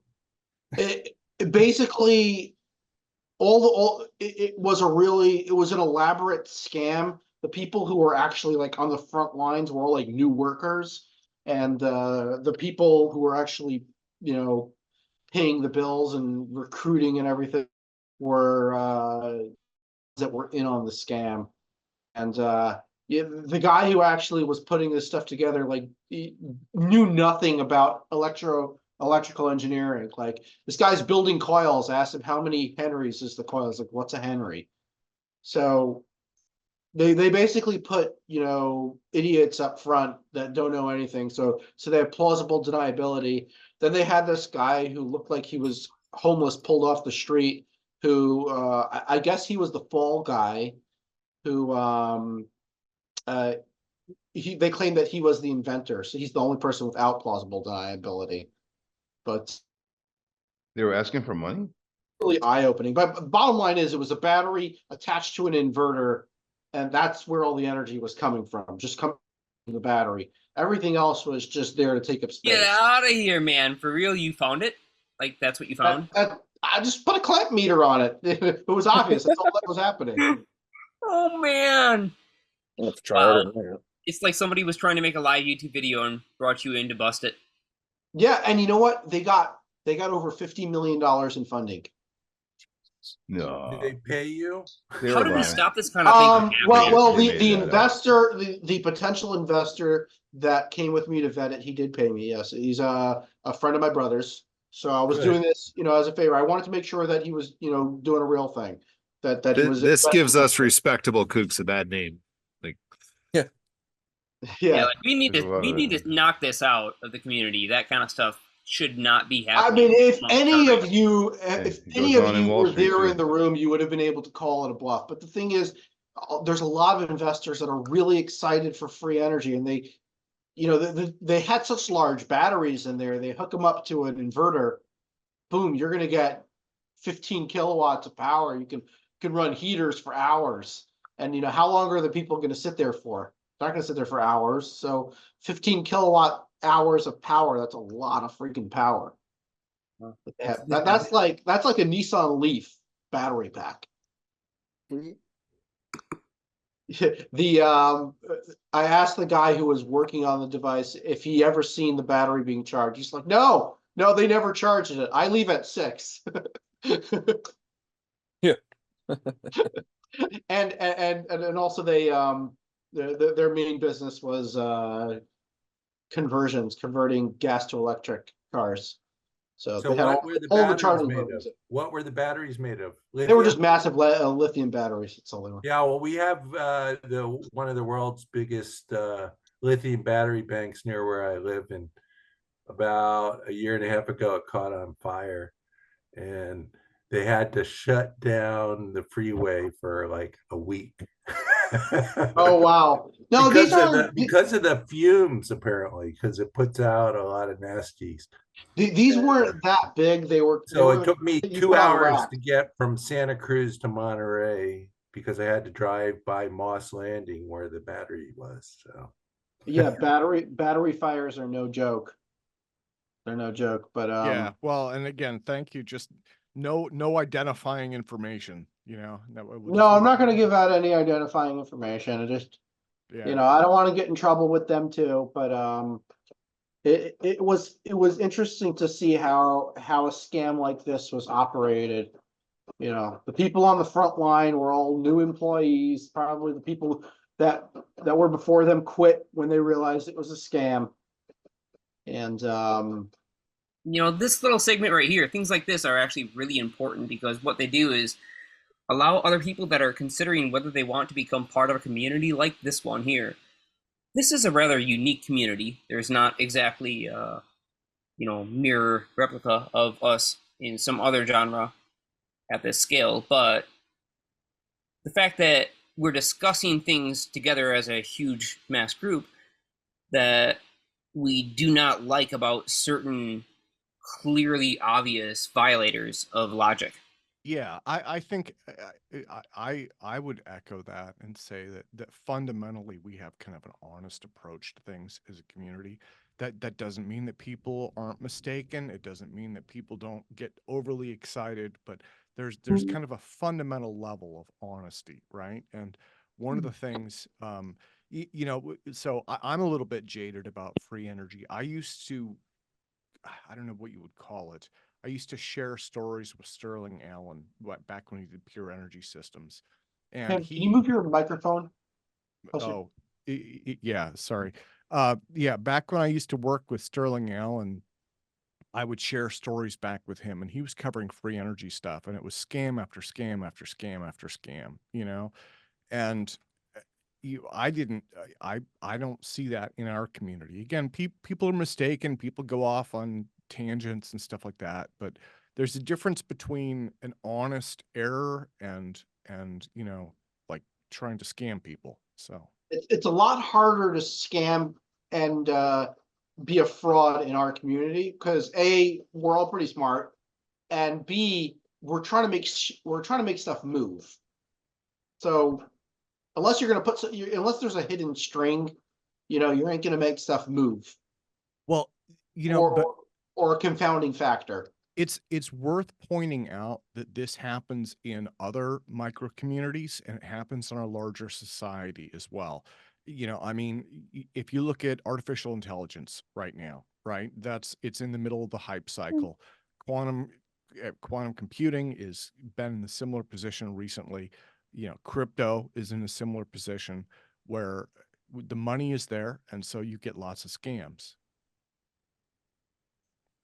They're all faith-based movements. Yeah. And here we're all looking for hard evidence, you know, show me where I'm wrong, or show me why this shouldn't work. You know, show me the flaw. That's what everyone is looking for. What doesn't work, so they can finally get to what bloody will. That's interesting And that was crossover. said well. That was said really well. Can we Thank drift back to the whole scientific consensus nonsense?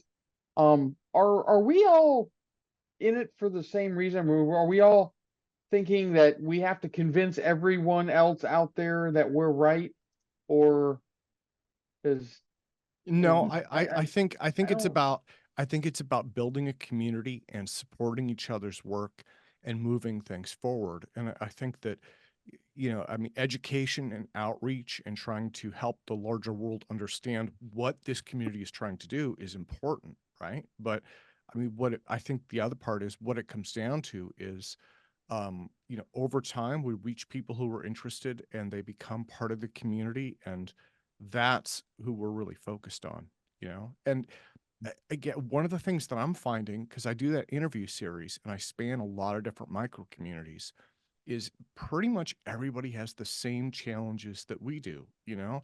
They've got a different approach and different focus, but like so another community that comes to mind is consciousness researchers, right? Very, very different than what we're focused on. That's my field, I like. Yeah, but you know, the impression that I've had, because there have been so many tarot reading psychic charlatans out there, people who are genuinely interested in consciousness, who are in part of that community, they try and maintain a higher standard. And that's one of the things that I found when I was covering that. But they have the same issues. They have people who come to them left and right and say, this is a scam, this is a hoax, it's not for real, you know? And so they do the same thing. They try and do education and outreach and let people know what they're working on. but their primary focus is on moving things forward, you know? Not doing there's probably what 50 people here, and then 20, 50, somewhere around that. I would assume, I would be very surprised if we're all here for the exact same reason too. I mean, I'm going to steal a word from the far left, but intersectionality. That has been my watchword for like 2 years now. Ooh. Yeah, see, I know. But because our community, we're connected to the defense industry, we're connected to UFOs, we are connected to space, right? We're kind of sandwiched right in between all of those, and they don't get along with each other. Yeah, you got 6 ends to your heartstrings at the internal tesseract of this community here. And this community is something really, truly unique. The way that the entire way that it organically rose up from nothing. Like a phoenix from the ashes of a bunch of people who were about to give up on all of this research and just say, screw it, it's not going to ever happen, nobody cares, the world doesn't want to know this stuff, into what it is today. Even then, thousands upon thousands of views on each of these videos, people doing their own experiments, many, many replications, all kinds of stuff happening all around the world. We're seeing ripples through Action Lab, Plasma Channel, Electro Boom, and we all operate through Bernie's and Alien Scientist and other networks. So the amount of expanse that has happened from this community just to try and reach out and say, hey, we have an idea, we would really like your help with it if you're interested in thinking really hard about something for a minute. Yeah, and so a couple of the other things that I've seen are like, I'm not using the right word, but there's like an exponential curve, right? And I've done a lot of marketing work, right? Like in real estate, I was heavily focused on marketing. And you see this in any population group where less than 10% of the people that you reach, even if you're trying to target a message, less than 10% of the people are really receptive to it. And that changes over time, right? Because we all have, kids and jobs and bills and all of that stuff. So it's not even that they're not capable. It's just they're not there, or they're not there right then. Right. We really are a truly small community. And I think we should, at least from time to time, take it upon ourselves to appreciate the fact that we have this community, that we get together in these meetings and we can talk about the kinds of topics that we're talking about now.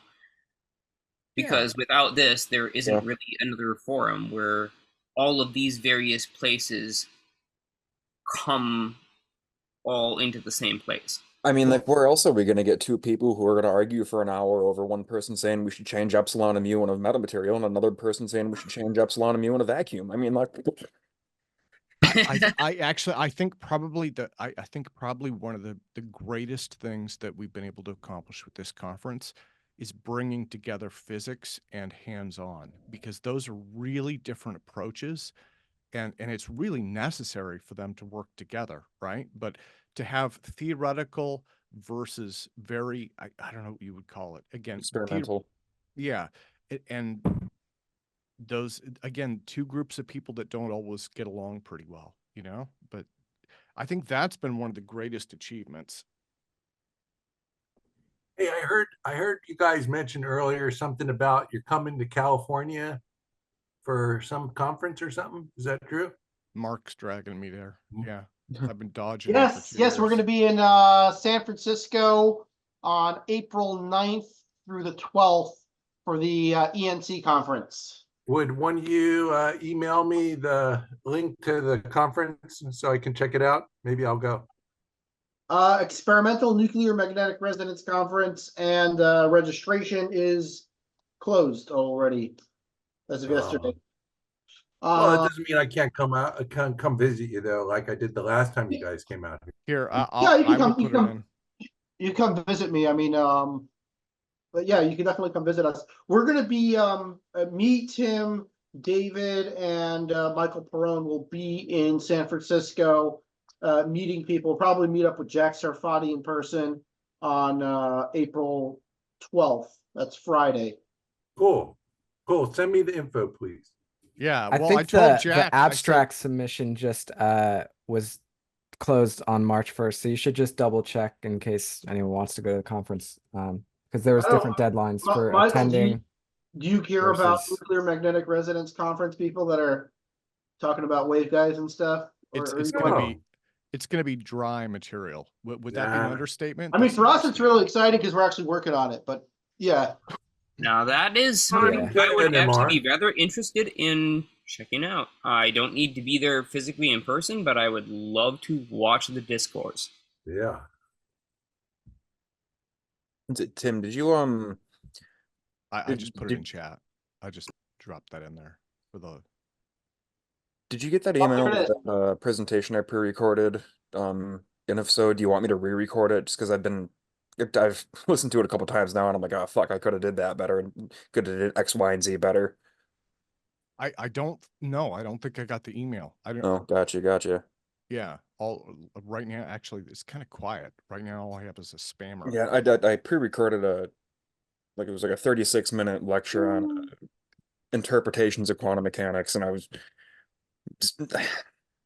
Is that something you'd like me to play at a future APEC? Yeah, that's kind of what I was asking for your feedback on. Oh yeah, I mean, okay. Here, let me Because I can clean it up if I need to, because now that I've had a chance to kind of review it. Okay, well, no, that finishes off April because Bob Greener responded too, so we'll get Bob Greener in for April. So, woohoo! I'm working ahead. Hey, I want to throw out a crazy idea. Is there anybody that's thinking about going to space with their dream or their experiment or anything? Because I'm looking into the cost of a satellite, and you can buy enough for a couple different experiments for the same $3 million it's going to cost to throw one of them up there. Are you trying to launch a CubeSat then? Is what you're doing? Yeah, or? basically like a Hold on. U6 CubeSat or something. Who is whistling? Somebody doesn't want to talk about CubeSats. so That was noise on my end. I apologize. Please continue. Oh. So you want to send up your CubeSat? Drew is doing it. What about Ivo? Ivo had some power issues. They say they never turned it on. I'll give them the benefit of the doubt. But at a quarter of a milli, it's 250 micronewtons. It doesn't matter whether they turn that thing on or not. You're never going to see it. It was 250 micronewtons. Just remember, what happens in space stays in space. Okay. I told you I did that interview with the space warfare guy, and he said, and I quote him, he'd said, "Did you know that if you spray paint one of the solar panels on a Chinese satellite black, the radiation pressure will cause it to spin uncontrollably over time?" And I was like, wait a minute. So you're actually talking about tagging satellites in orbit. Like you're literally going to go up there with a can of spray paint, this rattle can that's, like, okay, that's awesome. It is, but that is the state of space warfare today, right? So somebody playing with columns of multiphysics, that new orbit thing they had. I bet that's what it was. It sounds like the Bloods and the Crips up there. Tim, what works, works. So And- yeah, and that's- if and anybody's that's why- dreaming about going to space, contact me, because I'm starting to dream about it, and I don't know that I'm ever going to find funding, so I'm just going to have to do it myself. And I just assume do a ride share with the like-minded people. So take it up on a UFO. Mark's building a UFO, so he could just take it up there.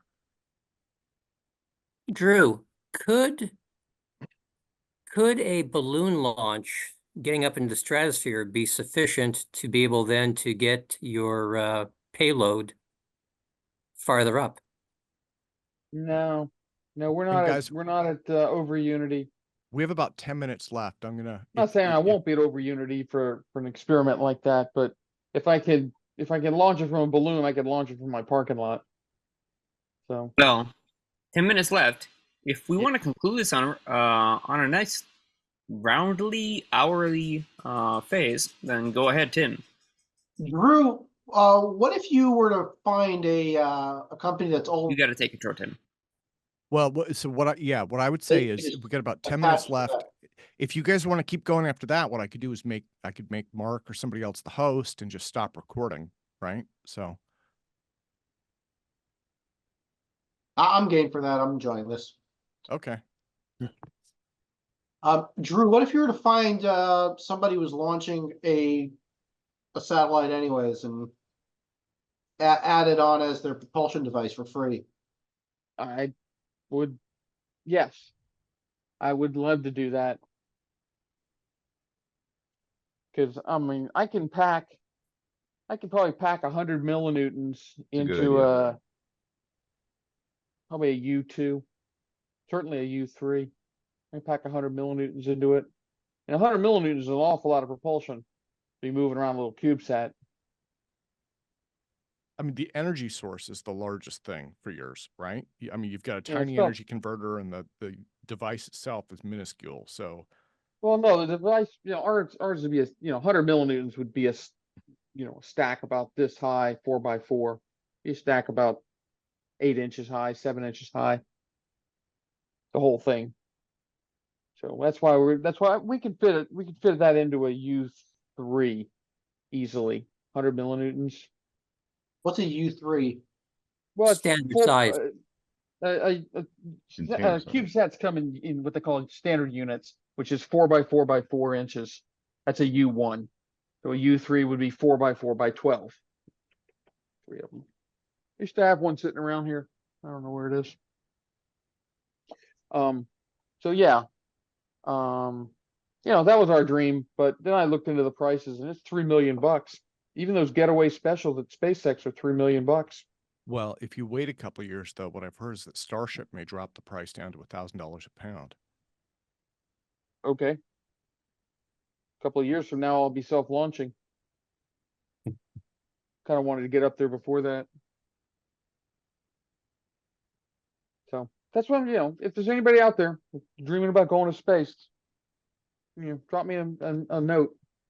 I have a question though, by the way, about can you like have some like resonance tuner or something, or some kind of like weird box that would if it's just a coil or something, where you can like increase the frequency to get higher, like just having like 2 dials, like that's all analog, one to just adjust the phase only, and then the other to like increase the I guess the spikeage or whatever, or the resonance higher at where it's way out of from equilibrium, and then you can just tune it with the other one with the phase to fix this the equilibrium of the increase. Is there like such a thing like that? I don't know if that sounds odd. Sorry, they're Sounds saying kind of like a phase lock loop. Is that what you're talking about? I think so. It's like one of these TVs that says it runs an ultra high frequency, and it's got like 2 dials. And I was wondering if there's like some weird power generator device, kind of like it's like a frequency generator, but it's got like where you can I guess turn up the resonance in it to where, or like you make it go from 10 or say 1,000 cycles up to you jack up the frequency to say from that to I don't know 100,000 cycles, but it would be way out of equilibrium, right? Like because the difference between the magnitude of vibration would be way out of sync, and you would have the other dials a phase tuner, like it would align the the distance of unequilibrium to become more equilibrium, like your phase sync superpositioning the all the signal closer, to make it more the signal more clear or something like that, if you get it. So fixing Well, to the get resonance, you need to have it. You need to be able to adjust the phase of multiple waves so that they sync up. Can you use one dial though to do that? No, it's gonna take. Can You it got to use- adjust three if you got three waves. So you got to adjust the frequency so they sync up, and only certain frequencies are going to sync. three wave system. That's right. Hey, Jeremy G, let me ask you a question. Have you had this kind of imagination? What were you saying, Jeremiah? I had a call. What were you saying? Have you had this image in your mind that you're trying to get these three different systems to sync up as they're twisting in their various machinations, and you need various tensions on each one? Well, actually, more like two. Not I heard of three by Tesla, the three-wave system or something like that. But I was thinking of a one wave or two dials only, and mostly one. Like this, it's like a single. Oh, what do they call it? Like single tuner or something? I can't remember. There was a term, but it was an actual thing. Impedance matching transformer, signal tuning transformer. Single signal tuning transformer, maybe. I think that's what it was. Single tuning transformer. That's probably what it was. But I don't know. It's an actual thing. Because I heard the brain synchronizer, when they experimented with it, it's just this mechanical device where it actually oscillates. Oscillations. It's just oscillate. You increase the oscillation, and it would actually harmonize. They claimed it actually harmonized with the brain waves, somehow entangled with the brain waves, hertz rate with, or the oscillation rate with the brain waves. You're describing a binaural generator where you have one tone in one ear, a different frequency in the other, and you hear the beat frequency of the two frequencies combined in your mind, in your brain. Well, here, yes, the hemisphere of the brain waves, the hertz waves. But here's the thing: this brainwave wave synchronizer was wireless. You didn't have no wires, and it was not no headphones. I think it was just a box, and the components in it as oscillators. That sounds like the Spanish researcher doing microwave frequencies, and then the bones picking up the frequency. Rate. Yeah, the microwave or oscillation pulses. You know, you're next to it, I guess, and then it syncs up. That is so cool. Like, and I was wondering, like, so if you could raise the box's oscillation rate, would that raise your body's oscillation rate or whatever's you know entangled with it, I guess. You know, with the oscillations, like it entangles with the oscillations of the box, or you know, the field. I don't know. That's kind of interesting because they proved something that they managed to sync it up or something, and then you know, did some tests where they actually got an increase in their resonance or some weird crap. It was weird. They did.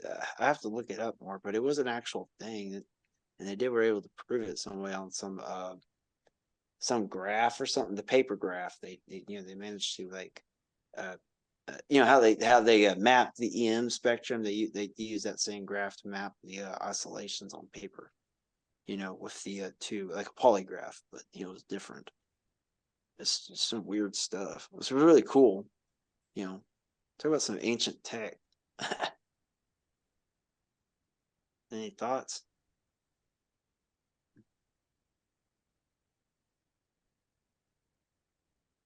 No. Well, guys, on that note, it's 7:57. So why don't we do this? I'm going to close things down for tonight. This has been APEC for Saturday, March 2nd. I want to thank everybody. You know what? Here, I'll keep things going off the record after this, but let's give a big hand for the APEC conference for Saturday, March 2nd.